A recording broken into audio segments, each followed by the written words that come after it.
ਕੌਰ ਹੈ। ਅੱਜ ਦਾ ਸਾਡਾ ਟੌਪਿਕ ਹੈ ਇਸ਼ੂਜ਼ ਐਂਡ ਕਨਸੈਪਟ। ਅੱਜ ਅਸੀਂ ਮਾਈਕਰੋ ਇਕਨੋਮਿਕਸ ਦਾ ਆਪਣਾ ਮੈਕਰੋ ਇਕਨੋਮਿਕਸ ਦਾ ਫਸਟ ਪਾਰਟ ਕਰਨ ਲੱਗੇ ਹਾਂ। ਬਲੌਕ 1 ਦਾ ਯੂਨਿਟ 1 ਜਿਹਦਾ ਨਾਮ ਹੈ issues and concept of macro economics. ਜਿਵੇਂ ਕਿ ਤੁਸੀਂ ਜਾਣਦੇ ਹੋ ਕਿ ਸਾਡੀ ਜਿਹੜੀ ਇਕੋਨਮੀ ਹੈ ਇਹਨੂੰ ਜਿਹੜਾ ਆਪਣਾ ਸੀਗਾ professor Ragnar Frisch of Oslo university ਦਾ ਇਕੋਨੋਮਿਸਟ ਸੀਗਾ। ਉਹਨੇ 1933 ਦੇ ਵਿੱਚ ਇਕਨੋਮਿਕਸ ਨੂੰ ਟੂ ਪਾਰਟਸ ਦੇ ਵਿੱਚ ਡਿਵਾਈਡ ਕੀਤਾ ਸੀ। First is micro and second is macro. Micro ਜੋ ਅਸੀਂ ਪਹਿਲਾਂ ਕਰ ਚੁੱਕੇ ਹੋ, ਮਾਈਕਰੋ ਦਾ ਮਤਲਬ ਕੀ ਸੀਗਾ ਕਿ ਸਮਾਲ ਲੈਵਲ ਤੇ ਜਦੋਂ ਆਪਾਂ ਕਿਸੇ one person, one consumer, one firm, one producers and one market ਦੀ ਸਟੱਡੀ ਕਰਦੇ ਹਾਂ, ਉਹਦੇ ਇਕੁਇਲਿਬਰੀਅਮ ਨੂੰ ਦੇਖਦੇ ਹਾਂ, ਯੂਟਿਲਿਟੀ ਨੂੰ ਦੇਖਦੇ ਹਾਂ, ਠੀਕ ਹੈ, ਸਮਾਲ ਯੂਨਿਟਸ ਦੀ ਸਟੱਡੀ ਕਰਦੇ ਆ, ਉਹਨਾਂ ਨਾਲ ਰਿਲੇਟਡ ਜੋ ਵੀ ਪ੍ਰੋਬਲਮਸ ਨੇ ਉਹਨਾਂ ਨੂੰ ਸੋਲਵ ਕਰਦੇ, that is a micro economics. And macro economics as a economy of whole. ਆਪਾਂ ਫੋਰ ਐਗਜ਼ਾਮਪਲਸ ਦੇਖ ਲੈਂਦੇ ਹਾਂ। ਜਿਵੇਂ ਕਿ ਆਪਾਂ ਮਾਰਨਿੰਗ ਟਾਈਮ ਆਪਣਾ ਨਿਊਜ਼ਪੇਪਰ ਓਪਨ ਕਰਦੇ ਹਾਂ, ਠੀਕ ਹੈ, ਤਾਂ ਆਪਾਂ ਕੀ ਦੇਖਦੇ ਹਾਂ, ਪੂਰੇ ਵਰਲਡ ਦੀਆਂ ਜਿਹੜੀਆਂ ਪ੍ਰੋਬਲਮਸ ਨੇ ਜਾਂ ਇਸ਼ੂਜ਼ ਨੇ ਜੋ ਚੱਲ ਰਹੇ ਹੁੰਦੇ ਨੇ, ਚਾਹੇ ਉਹ ਕਹਿੰਦੇ ਪ੍ਰਾਈਸਿਸ ਰਾਈਜ਼ ਹੋ ਗਏ ਨੇ ਕਿਸੇ ਚੀਜ਼ ਨੂੰ ਲੈ ਕੇ, ਮੀਨਸ ਇਨਫਲੇਸ਼ਨ ਹੋ ਗਿਆ ਹੈ, डिफ्लेशन हो गया है, प्राइस घट गए ने, ਜਾਂ इकनॉमिक ग्रोथ किन्ने परसेंट है, अनएम्प्लॉयमेंट की प्रॉब्लम किन्नी सॉल्व हो रही है, अनएम्प्लॉयमेंट किन्नी इंक्रीज हो रही है, अनएम्प्लॉयमेंट ते इलिटरेसी रेट ਦੇ ਨਾਲ ਰਿਲੇਟਡ ਜੋ ਵੀ ਕਹਿੰਦੇ ਇਸ਼ੂਜ਼ ਨੇ ਆਪਾਂ ਡੇਲੀ ਨਿਊਜ਼ਪੇਪਰਸ ਦੇ ਵਿੱਚ ਪੜ੍ਹਦੇ ਹਾਂ, ਤਾਂ ਆਪਣੇ ਮਾਈਂਡ ਦੇ ਵਿੱਚ ਕਹਿੰਦੇ ਮੈਨੀ ਕੁਐਸਚਨਸ ਨੇ, ਜਿਹੜੇ ਬਹੁਤ ਸਾਰੇ ਕੁਐਸਚਨਸ ਅਰਾਈਜ਼ ਹੁੰਦੇ ਨੇ ਕਿ ਜੇ ਪ੍ਰਾਈਸ ਲੈਵਲ ਇਨਕਰੀਜ਼ ਹੋਇਆ ਹੈ ਜਾਂ ਡਿਕਰੀਜ਼ ਹੋਇਆ, ਦਾ ਰੀਜ਼ਨਸ ਕਿਵੇਂ ਆ ਤੇ ਕਿਵੇਂ ਆਪਾਂ ਪ੍ਰਾਈਸ ਜਿਹੜਾ ਇਨਕਰੀਜ਼ ਹੋਇਆ ਇਸ ਪ੍ਰੋਬਲਮ ਨੂੰ ਸੋਲਵ ਕਰ ਸਕਦੇ ਹਾਂ। ਜੇ ਲੈਸ ਪ੍ਰਾਈਸਿਸ ਨੇ ਇਹਨਾਂ ਦੇ ਥਰੂ ਡਿਫਲੇਸ਼ਨ ਨੂੰ ਥੋੜਾ ਜਿਹਾ ਕੰਟਰੋਲ ਕਰ ਸਕਦੇ ਆ। Why growth rate of the economy is increasing or decreasing, ਕਿ ਕਾਤੋਂ ਜਿਹੜੀ ਸਾਡੀ ਇਕੋਨਮੀ ਦੀ ਗਰੋਥ ਰੇਟ ਆ ਉਹ ਇਨਕਰੀਜ਼ ਐਂਡ ਡਿਕਰੀਜ਼ ਹੋ ਰਹੀ ਹੈ। Why the economy facing the problem of unemployment, ਕਿ ਜਿਹੜੀ ਇਹ ਅਨਐਮਪਲੋਇਮੈਂਟ ਰਿਲੇਟਡ ਪ੍ਰੋਬਲਮ ਹੈ ਉਹ ਕਿਉਂ ਆ ਰਹੀ ਹੈ ਤੇ ਉਹਨੂੰ ਕਿੱਦਾਂ ਸੋਲਵ ਕੀਤਾ ਜਾ ਸਕਦਾ ਹੈ। ਬਾਈ growth rate of India is comparatively lower than the neighbor countries like China। ਤੇ ਆਪਾਂ ਡਿਫਰੈਂਟ ਕੰਟਰੀਜ਼ ਨੂੰ ਜਦੋਂ ਆਪਾਂ ਨਿਊਜ਼ ਦੇ ਵਿੱਚ ਦੇਖਦੇ ਤਾਂ ਆਪਾਂ ਕੰਪੇਅਰ ਵੀ ਕਰਦੇ ਹਾਂ ਕਿ ਚਾਈਨਾ ਦੀ ਗਰੋਥ ਇੰਨੀ ਹੈ, ਇੰਡੀਆ ਦੀ ਇੰਨੀ ਹੈ, ਚਾਈਨਾ ਦੀ ਗਰੋਥ ਕਿਉਂ ਜ਼ਿਆਦਾ ਹੈ, ਕੀ ਰੀਜ਼ਨਸ ਨੇ, ਤੇ ਇੰਡੀਆ ਦੀ ਗਰੋਥ ਕਿਉਂ ਘੱਟ ਹੈ। And macroeconomic studies certain providely answer to these and other related questions pertaining to the whole economy। ਕਹਿੰਦੇ ਜਿਹੜੀ ਮੈਕਰੋ ਇਕਨੋਮਿਕਸ ਹੈ ਉਹ ਕੀ ਦੱਸਦੀ ਆ ਸਾਨੂੰ, ਇਹ ਸਾਰੇ ਕੁਐਸਚਨਸ ਦੇ ਆਨਸਰ ਦੱਸਦੀ ਆ ਕਿ ਇਹ ਜੋ ਇਸ਼ੂਜ਼ ਨੇ ਇਹਨਾਂ ਦੇ ਮੇਨ ਰੀਜ਼ਨਸ ਕੀ ਨੇ ਤੇ ਇਹਨਾਂ ਨੂੰ ਆਪਾਂ ਕਿੱਦਾਂ ਸੋਲਵ ਕਰ ਸਕਦੇ ਹਾਂ। ਕਿਉਂਕਿ ਜਿਹੜੇ ਸਾਰੇ ਇਸ਼ੂਜ਼ ਨੇ ਆਪਣੀ ਪੂਰੀ ਇਕੋਨਮੀ ਦੇ ਨਾਲ ਰਿਲੇਟਡ ਨੇ, ਨਾ ਕਿ one person, one consumer, one producer ਦੇ ਨਾਲ ਰਿਲੇਟਡ ਨੇ। ਤਦ ਆਪਾਂ ਕਹਿ ਸਕਦੇ ਹਾਂ study of macro economics as a separate branch of economics is recent origin। It started after the classification of economics। Two types the classification C, first is microeconomics and second is macroeconomics। ਕਿਹਨੇ ਕੀਤੀ ਸੀ? Professor ਰਾਗਨਰ ਨੇ ਕੀਤੀ ਸੀ। Professor ਰਾਗਨਰ ਫ੍ਰਿਸ਼ of Oslo university ਜਿਹੜਾ Norway ਦਾ ਸੀਗਾ, and ਕਦੋਂ ਕੀਤੀ ਸੀ? 1933 ਦੇ ਵਿੱਚ ਕੀਤੀ ਸੀਗੀ। ਕਹਿੰਦੇ ਇਕੋਨੋਮਿਸਟ ਨੇ ਕੀ ਕੀਤਾ ਸੀ, ਮੈਕਰੋ ਇਕਨੋਮਿਕਸ ਦੇ ਵਿੱਚ ਕਿਸ ਚੀਜ਼ ਦੀ ਸਟੱਡੀ ਕੀਤੀ ਸੀ? Study as a whole, economy as a whole. ਕਹਿੰਦੇ ਪੂਰੀ ਇਕੋਨਮੀ ਦੇ ਨਾਲ ਜਿੰਨੇ ਵੀ ਇਸ਼ੂਜ਼ ਨੇ, ਠੀਕ ਹੈ, ਉਹਨਾਂ ਸਭ ਦੀ ਗੱਲ ਕੀਤੀ ਸੀਗੀ। And the meaning of macro economics, ਸਭ ਤੋਂ ਪਹਿਲਾਂ ਆਪਾਂ ਮੀਨਿੰਗ ਆਫ ਮੈਕਰੋ ਇਕਨੋਮਿਕਸ ਦੇਖੋ। What is the meaning of macro economics? ਕਹਿੰਦੇ ਜਿਹੜੀ Macro economics is defined as the branch of economics which studies economic activities including economic issues and economic problems. Macro economics ਦੇ ਵਿੱਚ ਕਹਿੰਦੇ hole economy ਦੇ ਉਹਨਾਂ economic issues ਤੇ economic problems ਦੇ ਬਾਰੇ ਸਟੱਡੀ ਕੀਤੀ ਜਾਂਦੀ ਹੈ ਜੋ ਪੂਰੀ ਇਕੋਨਮੀ ਨਾਲ ਰਿਲੇਟ ਕਰਦੇ ਨੇ। It focus on Macro economics variables. ਕਹਿੰਦੇ ਇਹਦੇ ਵਿੱਚ ਲਾਰਜ ਲੈਵਲ ਤੇ ਜੋ ਵੀ ਇਕਨੋਮਿਕ ਪ੍ਰੋਬਲਮਸ ਨੇ ਉਹਨਾਂ ਨੂੰ ਚੈੱਕ ਕਰਕੇ ਸੋਲਵ ਕੀਤਾ ਜਾਂਦਾ ਹੈ, ਠੀਕ ਹੈ। ਤੇ ਇਹਦੇ ਵਿੱਚ ਪੂਰੀ ਇਕੋਨਮੀ ਦੇ ਵਿੱਚ ਲਾਰਜ ਲੈਵਲ ਤੇ aggregate demand, aggregate supply, general price level, national income and output ਹੈ ਜਿਹੜੀ ਉਹ ਦੇਖੀ ਜਾਂਦੀ ਆ। ਕਹਿੰਦੇ ਇਹਦਾ ਜਿਹੜਾ origin ਸੀਗਾ ਮੈਕਰੋ ਇਕਨੋਮਿਕਸ ਦਾ ਮੈਕਰੋ ਤੋਂ ਹੋਇਆ ਸੀ it's derived from the Greek word ਕਹਿੰਦੇ ਜਿਹੜਾ ਗ੍ਰੀਕ ਵਰਡ ਤੋਂ ਆਇਆ ਸੀ ਜਿੱਦਾਂ ਗ੍ਰੀਕ ਵਰਡ ਕਿਹੜਾ ਸੀ ਆਪਣਾ ਮੈਕਰੋਸ ਵਿਚ ਦਾ ਮੀਨਿੰਗ ਕੀ ਸੀਗਾ ਲਾਰਜ ਜਿਹਦਾ ਹੈਗਾ ਮੀਨ ਮੈਕਰੋਸ ਦਾ ਮੀਨਿੰਗ ਲਾਰਜ ਹੈ ਤਾਂ ਇਹਦੇ ਵਿੱਚ ਹੋਲ ਇਕਨੋਮੀ ਦੀ ਗੱਲ ਹੈ ਮੈਨੀ ਕੀ ਸੀਗਾ ਇੱਕ celebrated economists have defined macroeconomics in their own way some of the well known definitions of macroeconomics ਬਹੁਤ ਜ਼ਿਆਦਾ ਮਤਲਬ ਜਾਣੇ ਜਾਂਦੇ definitions ਨੇ macroeconomics ਦੇ ਜੋ ਕਈ economists ਨੇ ਦਿੱਤੀਆਂ ਨੇ ਜਿਵੇਂ ਕਿ ਆਪਾਂ ਦੇਖ ਲੈਂਦੇ ਆ ਸ਼ਪੀਰੋ ਦੀ definition ਹੈ macroeconomics deals with the functioning of economy as whole ਆਪਣੀ ਪੂਰੀ economy ਦੇ ਵਿੱਚ ਜੋ ਵੀ functioning ਹੋ ਰਹੀ ਹੈ ਜੋ ਵੀ ਇਸ਼ੂਜ਼ ਨੇ ਜੋ ਵੀ ਪ੍ਰੋਬਲਮਸ ਨੇ ਇਕਨੋਮਿਕ ਐਕਟੀਵਿਟੀ ਨਾਲ ਰਿਲੇਟਡ ਉਹਨਾਂ ਸਭ ਦੀ ਗੱਲ ਕਿਹਦੇ ਵਿੱਚ ਕੀਤੀ ਜਾਂਦੀ ਹੈ ਮੈਕਰੋ ਇਕਨੋਮਿਕਸ ਦੇ ਵਿੱਚ ਕੀਤੀ ਜਾਂਦੀ ਹੈ ਠੀਕ ਹੈ ਐਂਡ ਉਸ ਤੋਂ ਬਾਅਦ ਹੈ ਕਹਿੰਦੇ ਜਿਹੜੀ ਮੈਕਰੋ ਇਕਨੋਮਿਕਸ ਹੈ ਉਹਨੂੰ ਵੀ ਟੂ ਪਾਰਟਸ ਦੇ ਵਿੱਚ ਡਿਵਾਈਡ ਕੀਤਾ ਗਿਆ ਹੈ first is the open macroeconomics second is the closed macroeconomics ਕਹਿੰਦੇ ਜਿਹੜੀ open macroeconomics ਹੈ ਸਭ ਤੋਂ ਪਹਿਲਾਂ ਆਪਾਂ ਕਲੋਜ਼ਡ ਇਕਨੋਮੀ ਦੇਖ ਲੈਂਦੇ ਆ ਕਲੋਜ਼ਡ ਇਕਨੋਮੀ ਕਹਿੰਦੇ ਉਹ ਇਕਨੋਮੀ ਆ ਕਹਿੰਦੇ ਜਿੱਥੇ no transactions are taking place with the rest of the world ਜਿੱਥੇ ਕਹਿੰਦੇ ਇੱਕ ਕਹਿੰਦੇ ਨੇਸ਼ਨ ਦੇ ਦੁਆਰਾ ਦੂਸਰੀਆਂ ਨੇਸ਼ਨਸ ਦੇ ਵਿੱਚ ਕੋਈ ਵੀ ਜਿਹੜੀ ਹੈ ਆਪਣੀ ਟ੍ਰੇਡ ਨਹੀਂ ਹੁੰਦੀ ਕੋਈ ਵੀ ਐਕਸਪੋਰਟ ਇੰਪੋਰਟ ਨਹੀਂ ਹੁੰਦਾ ਗੁੱਡਸ ਦਾ ਸਰਵਿਸ ਐਕਸਪੋਰਟ ਇੰਪੋਰਟ ਨਹੀਂ ਹੁੰਦੀ ਤਾਂ it is a closed economy ਜੇ ਆਪਾਂ ਕਹਾਂਗੇ ਕਿ ਇੰਡੀਆ ਦੇ ਵਿੱਚੋਂ ਕੋਈ ਵੀ ਚੀਜ਼ ਨਾ ਤਾਂ ਬਾਹਰ ਜਾ ਰਹੀ ਹੈ ਤੇ ਨਾ ਹੀ ਬਾਹਰ ਤੋਂ ਆਪਣੇ ਇੰਡੀਆ ਦੇ ਵਿੱਚ ਇੰਪੋਰਟ ਹੋ ਰਹੀ ਹੈ ਮੀਨਸ ਆਪਣੀ ਇਕਨੋਮੀ ਕੀ ਹੈ ਕਲੋਜ਼ਡ ਇਕਨੋਮੀ ਆ ਜੋ ਸਾਰਾ ਐਕਸਪੋਰਟ ਇੰਪੋਰਟ ਹੋ ਰਿਹਾ ਹੈ ਕੰਟਰੀ ਦੇ ਅੰਡਰ ਹੀ region to region and state to state ਹੋ ਰਿਹਾ ਨਾ ਕਿ ਦੂਸਰੀ ਕੰਟਰੀ ਦੇ ਨਾਲ ਬਾਹਰ ਹੋ ਰਿਹਾ ਜਦ ਕਹਿੰਦੇ ਦੂਸਰੀ ਕੰਟਰੀ ਦੇ ਨਾਲ ਕੋਈ ਵੀ ਲੈਣਾ ਦੇਣਾ ਨਹੀਂਗਾ ਕੋਈ ਵੀ ਐਕਸਪੋਰਟ ਇੰਪੋਰਟ ਲਾਇਬਿਲਿਟੀਜ਼ ਐਂਡ ਰਿਸਟ੍ਰਿਕਟਸ ਨਹੀਂ ਹੈਗੇ ਤਾਂ ਇਟਸ ਮੀਨਸ ਆਪਣੀ ਇਕਨੋਮੀ ਕਲੋਜ਼ਡ ਇਕਨੋਮੀ ਆ ਐਂਡ ਲੇਕਿਨ ਨਾਓ ਐਕਚੁਅਲ ਦੇ ਵਿੱਚ ਇਕਨੋਮੀ ਕਿਹੜੀ ਹੁੰਦੀ ਆ ਓਪਨ ਇਕਨੋਮੀ ਹੁੰਦੀ ਆ ਓਪਨ ਇਕਨੋਮੀ ਉਹ ਇਕਨੋਮੀ ਹੁੰਦੀ ਆ ਜਿਹਦੇ ਵਿੱਚ ਕਹਿੰਦੇ ਡੋਮੈਸਟਿਕ ਇਕਨੋਮੀ ਦੇ ਨਾਲ ਜਿਹੜੀ ਆਪਣੇ ਇੰਟਰਨੈਸ਼ਨਲ ਇਕਨੋਮੀ ਹੁੰਦੀ ਆ ਵਰਲਡ ਦੇ ਵਿੱਚ ਜਿੰਨੀਆਂ ਵੀ ਕੰਟਰੀਜ਼ ਨੇ ਆਪਾਂ ਜਦੋਂ ਉਹਨਾਂ ਨਾਲ ਐਕਸਪੋਰਟ ਇੰਪੋਰਟ ਕਰਦੇ ਆ ਇੰਟਰਨੈਸ਼ਨਲ ਟ੍ਰੇਡ ਕਰਦੇ ਆ ਤਾਂ ਉਹਨਾਂ ਨਾਲ ਰਿਲੇਟਡ ਜੋ ਵੀ ਇਸ਼ੂਜ਼ ਨੇ ਤੇ ਪ੍ਰੋਬਲਮਸ ਨੇ ਉਹ ਓਪਨ ਇਕਨੋਮੀ ਦੇ ਵਿੱਚ ਆਉਂਦੀਆਂ ਨੇ ਕਿਉਂਕਿ ਓਪਨ ਇਕਨੋਮੀ ਮੀਨਸ ਸਾਡੇ ਕੋਲ ਐਕਸਪੋਰਟ ਵੀ ਆ ਇੰਪੋਰਟ ਵੀ ਆ ਠੀਕ ਹੈ ਦੂਸਰੀ ਕੰਟਰੀ ਦੇ ਨਾਲ ਸਾਡਾ ਲੈਣ ਦੇਣ ਹੈ ਪੇਮੈਂਟਸ ਵੀ ਨੇ ਤੇ ਰਿਸਿਪਟਸ ਵੀ ਨੇ that is a called open economy ਤਾਂ ਇਹਦੇ ਵਿੱਚ ਵੀ ਕਹਿੰਦੇ ਓਪਨ ਇਕਨੋਮੀ ਦੇ ਵਿੱਚ ਜੋ ਆਪਣੀਆਂ ਫੋਰਨ ਕੰਟਰੀਜ਼ ਨੇ ਉਹਨਾਂ ਦਾ ਸਾਡੀ ਇਕਨੋਮੀ ਤੇ ਇਫੈਕਟ ਪੈਂਦਾ ਜਿਵੇਂ ਕਿ BOP balance of payment balance of trade ਠੀਕ ਹੈ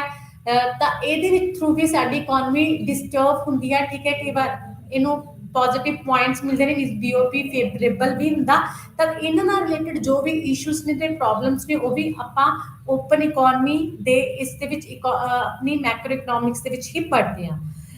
ਤੇ ਇਹ ਸੀਗੇ ਆਪਣਾ closed economy and macro economics ਠੀਕ ਹੈ ਉਸ ਤੋਂ ਬਾਅਦ ਹੈ ਆਪਣਾ ਸਕੋਪ ਆਫ ਮੈਕਰੋ ਇਕਨੋਮਿਕਸ ਕੀ ਜਿਹੜਾ ਮੈਕਰੋ ਇਕਨੋਮਿਕਸ ਦਾ ਸਕੋਪ ਹੈ ਉਹ ਕੀ ਹੈ ਦੇਖੋ ਮੈਕਰੋ ਇਕਨੋਮਿਕਸ ਦਾ ਸਕੋਪ ਬਹੁਤ ਬੜਾ ਹੈ ਠੀਕ ਹੈ ਕਿਉਂਕਿ ਇਹਦੇ ਵਿੱਚ ਪੂਰੀ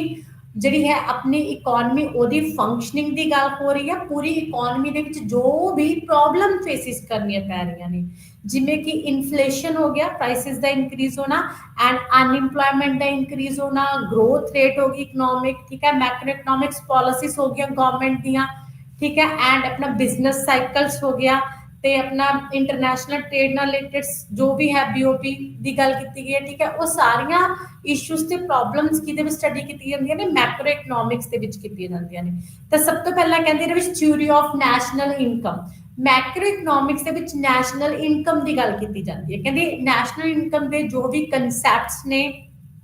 ਜੋ ਵੀ ਡਿਫਰੈਂਟ ਐਲੀਮੈਂਟਸ ਨੇ methods of national measurement of national income ਨੇ ਸੋਸ਼ਲ ਅਕਾਊਂਟਿੰਗ ਹੈ ਉਹ ਸਭ ਦੀ ਗੱਲ ਕਿਹਦੇ ਵਿੱਚ ਹੁੰਦੀ ਆ ਮੈਕਰੋ ਇਕਨੋਮਿਕਸ ਦੇ ਵਿੱਚ ਹੁੰਦੀ ਆ and the next is a theory of employment ਠੀਕ ਹੈ ਥਿਊਰੀ ਆਫ ਇੰਪਲੋਇਮੈਂਟ ਤੁਹਾਨੂੰ ਪਤਾ ਹੀ ਹੈ ਕਿ ਫੁੱਲ ਇੰਪਲੋਇਮੈਂਟ ਇਕਨੋਮੀ ਦੇ ਵਿੱਚ ਜਾਂ ਫਿਰ ਕੀ ਅਨਇੰਪਲੋਇਮੈਂਟ ਹੈ ਫੁੱਲ ਇੰਪਲੋਇਮੈਂਟ ਮੀਨਸ ਜਿੱਥੇ ਆਪਣੀ ਲੇਬਰ ਦੀ ਡਿਮਾਂਡ ਤੇ ਸਪਲਾਈ ਇਕੁਅਲ ਹੋਵੇ that is a full employment ਠੀਕ ਹੈ ਐਂਡ ਅਨਇੰਪਲੋਇਮੈਂਟ ਕੀ ਆ ਕਿ ਜਦੋਂ ਆਪਣੀ ਸਪਲਾਈ ਗ੍ਰੇਟਰ ਹੋਵੇ ਲੇਬਰ ਦੀ ਐਂਡ ਡਿਮਾਂਡ ਘੱਟ ਹੋਵੇ ਇਟਸ ਮੀਨਸ ਅਨਇੰਪਲੋਇਮੈਂਟ ਕਿ ਅਨਇੰਪਲੋਇਮੈਂਟ ਰਿਲੇਟਡ ਜੋ ਵੀ ਪ੍ਰੋਬਲਮਸ ਨੇ ਉਹ ਸਾਰੀਆਂ ਡਿਸਕਸ ਕੀਤੀਆਂ ਜਾਂਦੀਆਂ ਨੇ ਮੈਕਰੋ ਇਕਨੋਮਿਕਸ ਦੇ ਵਿੱਚ ਤੇ ਇਹਦੇ ਵਿੱਚ ਅਫੈਕਟਿਵ ਡਿਮਾਂਡ ਦੀ ਗੱਲ ਕੀਤੀ ਜਾਂਦੀ ਹੈ ਕਿਉਂਕਿ ਅਫੈਕਟਿਵ ਡਿਮਾਂਡ ਵੀ ਇੰਪਲੋਇਮੈਂਟ ਨੂੰ ਅਫੈਕਟ ਕਰੇਗੀ aggregate supply aggregate demand aggregate consumption aggregate saving in aggregate investment unemployment related जिन्ने भी इश्यूज ने उन्हां सब की गल की जाती है एंड थ्योरी ऑफ मनी कहते ਇਹਦੇ ਵਿੱਚ change in demand and change in supply of money ਕਹਿੰਦੇ ਕਿੱਦਾਂ ਆਪਣੀ ਇਕਨੋਮੀ ਦੇ ਵਿੱਚ ਮਨੀ ਦੀ ਸਪਲਾਈ ਇਨਕਰੀਜ਼ ਹੋ ਸਕਦੀ ਹੈ ਕਿੱਦਾਂ ਡਿਕਰੀਜ਼ ਹੋ ਸਕਦੀ ਆ ਤੇ ਇਹਦੇ ਇਕਨੋਮੀ ਤੇ ਕੀ ਇਫੈਕਟ ਪੈ ਸਕਦੇ ਨੇ ਕਹਿੰਦੇ ਮਨੀ ਦੀ ਸਪਲਾਈ ਨੂੰ ਇਨਕਰੀਜ਼ ਡਿਕਰੀਜ਼ ਕਰਨਾ ਵੀ ਕਿਤੇ ਵਿੱਚ ਕੀਤਾ ਜਾਂਦਾ ਹੈ ਇਹਨਾਂ ਰਿਲੇਟਡ ਜੋ ਵੀ ਐਕਟੀਵਿਟੀਜ਼ ਨੇ ਉਹ ਵੀ ਮੈਕਰੋ ਇਕਨੋਮਿਕਸ ਦੇ ਵਿੱਚ ਕੀਤੀਆਂ ਜਾਂਦੀਆਂ ਨੇ ਤਾਂ ਮਨੀ ਨਾਲ ਰਿਲੇਟਡ ਜੋ ਵੀ ਪਾਲਿਸੀਜ਼ ਨੇ ਲਾਈਕ ਮੋਨਿਟਰੀ ਪਾਲਿਸੀ ਹੋ ਗਿਆ ਐਂਡ ਫਿਜ਼ੀਕਲ ਪਾਲਿਸੀ ਹੋ ਗਿਆ और सारियां बारीकी दे विच पढ़िया जाता है मैक्रो इकनॉमिक्स दे विच पढ़िया जाता है and the theories of general price level कहते determination of changes in general price levels are the core issue of macro economics की जो प्राइस है फिक्स किया जाता है मैक्रो इकनॉमिक्स दे विच प्रॉब्लम कंसर्निंग ने जड़ियां इन्फ्लेशन ते डिफ्लेशंस उन्हां नूं सॉल्व भी मैक्रो इकनॉमिक्स दे विच ही किया जाता है next is the economic growth and development कहते study of problem related to the economic growth and development ठीक है in per capita income form a part of macro economics ये भी मैक्रो इकोनॉमिक्स का ही एक पार्ट है specially growth problems of underdeveloped economies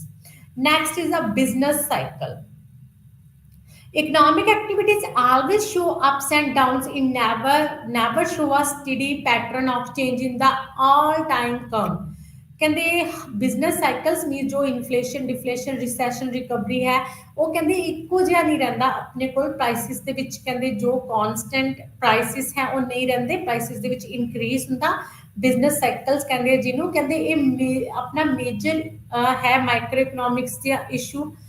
ठीक है an important area macro economics दे विच ये स्टडी किया जाता है business cycle and theory of international trade कहते macro economics also studies trade among different countries theory of international trade tariff protection हो गया and are subject of great significance of macroeconomics. Next is the budgetary deficit and fiscal policy.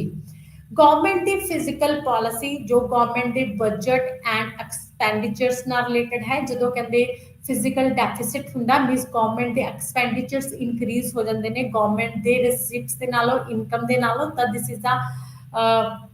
deficit finance ਕਹਿੰਦੇ ਉਸ ਨਾਲ related ਜੋ ਵੀ issues ਨੇ and ਉਹਨਾਂ ਦੀ ਗੱਲ ਕੀਤੀ ਜਾਂਦੀ ਹੈ ਮੈਕਰੋ ਇਕਨੋਮਿਕਸ ਦਾ ਮੇਨ ਇਸ਼ੂ ਹੈ interest rate and monetary policy monetary policy means ਜਿਹਦੇ ਥਰੂ ਮਨੀ ਦੀ ਸਪਲਾਈ ਹੁੰਦੀ ਹੈ through the RBI bank reserve bank of India and commercial banks ਕਹਿੰਦੇ ਉਹਨਾਂ ਦੇ ਥਰੂ ਜਿਹੜਾ ਆਪਣਾ ਰੈਪੋ ਰੇਟ ਆ ਬੈਂਕ ਰੇਟ ਆ ਸੀਆਰਆਰ ਆ ਐਸਐਲਆਰ ਆ ਫਿਕਸ ਕੀਤਾ ਜਾਂਦਾ ਹੈ ਉਹ ਸਾਰੇ ਇਸ਼ੂਜ਼ ਵੀ ਕਿਹਦੇ ਵਿੱਚ ਪੜੇ ਜਾਂਦੇ ਨੇ ਆਪਣੇ ਮੈਕਰੋ ਇਕਨੋਮਿਕਸ ਦੇ ਵਿੱਚ ਹੀ पढ़े जाते हैं ये सारे अपने इश्यूज ने मैक्रो इकोनॉमिक्स से इस तो हट के अपन सर्टेन कंसेप्ट्स और देखते हैं इस तो बाद अपना फर्स्ट स्टॉक एंड फ्लोज कहते there is a difference between stock and flow लेकिन स्टॉक ही फ्लोज ਨੂੰ ऑर्डिनेट करता तो ਤੁਸੀਂ ਦੇਖ ਸਕਦੇ ਹੋ ਇਹਦੇ ਵਿੱਚ ਕਹਿੰਦੇ ਸਟਾਕਸ ਦੇ ਫਲੋ ਦੀ ਗੱਲ ਕੀਤੀ ਜਾਂਦੀ ਹੈ ਮੈਕਰੋ ਇਕਨੋਮਿਕਸ ਦੇ ਵਿੱਚ ਤਾਂ ਫਰਸਟ ਇਜ਼ ਕਹਿੰਦੇ ਸਟਾਕ ਕੀ ਹੁੰਦਾ ਹੈ ਆ stock is measured at a point of time ਕਹਿੰਦੇ ਸਟਾਕ ਨੂੰ ਆਪਾਂ ਇੱਕ ਪਾਰਟਿਕੂਲਰ ਟਾਈਮ ਪੀਰੀਅਡ ਦੇ ਵਿੱਚ ਕਹਿੰਦੇ ਕੀ ਆ ਦੱਸ ਸਕਦੇ ਆ ਮੈਜ਼ਰ ਕਰ ਸਕਦੇ ਆ for example the capital stock means ਮੇਰੇ ਕੋਲ कैपिटल स्टॉक कितना है n है the capital stock of a country includes कहते अपनी कंट्री द कैपिटल स्टॉक की इंक्लूड करता है machines equipments and buildings it refers to a parts of national wealth that is reproducible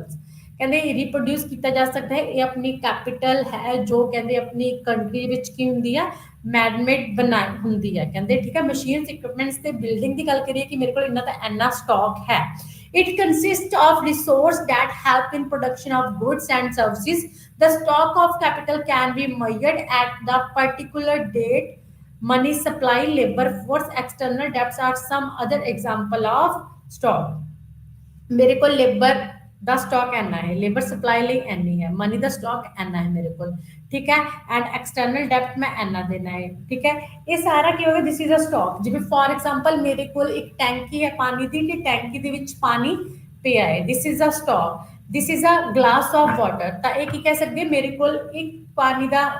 ਹੈ ਗਿਲਾਸ ਤਾਂ ਇਹ ਮੇਰੇ ਕੋਲ ਕੀ ਸਟਾਕ ਹੈ ਮੇਰਾ ਇੱਕ वाटर ग्लास ऑफ वाटर ठीक है दिस इज अ स्टॉक अगर मैनू इस तरह टेढ़ा करा तो पानी निकलना स्टार्ट हो जाएगा, दिस इज अ फ्लो। तो फ्लो का की मतलब होता है flow are measured over an interval of time, thus it is a rate in microeconomics. As you would have observed, the output of a firm can be measured on a 1 day per month basis, ठीक है, जो अपने को निकलती रहती है, जो किस चीज से डिपेंड कर दिया अपने कहते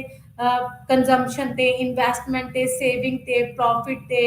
borrowed थे, these are the examples of flow, क्योंकि इन्वेस्टमेंट भी टाइम टू टाइम चेंज होती है, एंड सेविंग भी time to time, and consumption भी, एंड प्रॉफिट भी, एंड बोरिंग भी, and stock is a particular thing कि मेरे को इतना स्टॉक पे है, एंड फ्लो इज द कि मेरे को over a month over a days मेरे को इतना है जो मेरे स्टॉक के ਵਿੱਚੋਂ फ्लो हो रहा है, निकल रहा है, जिमें कि अब वाटर टैंक है, वाटर टैंक ਦੇ ਵਿੱਚ ਪਾਣੀ ਭਰਿਆ ਹੋਇਆ ਹੈ ਤਾਂ ਉਹਨੂੰ ਆਪਾਂ ਸਟਾਕ ਕਹਿ ਸਕਦੇ ਹਾਂ, ਅਗਰ ਆਪਾਂ ਟੈਪ खोलिए तो टैप ਦੇ ਵਿੱਚੋਂ जो वाटर निकलेगा this is a flow of water, ठीक है,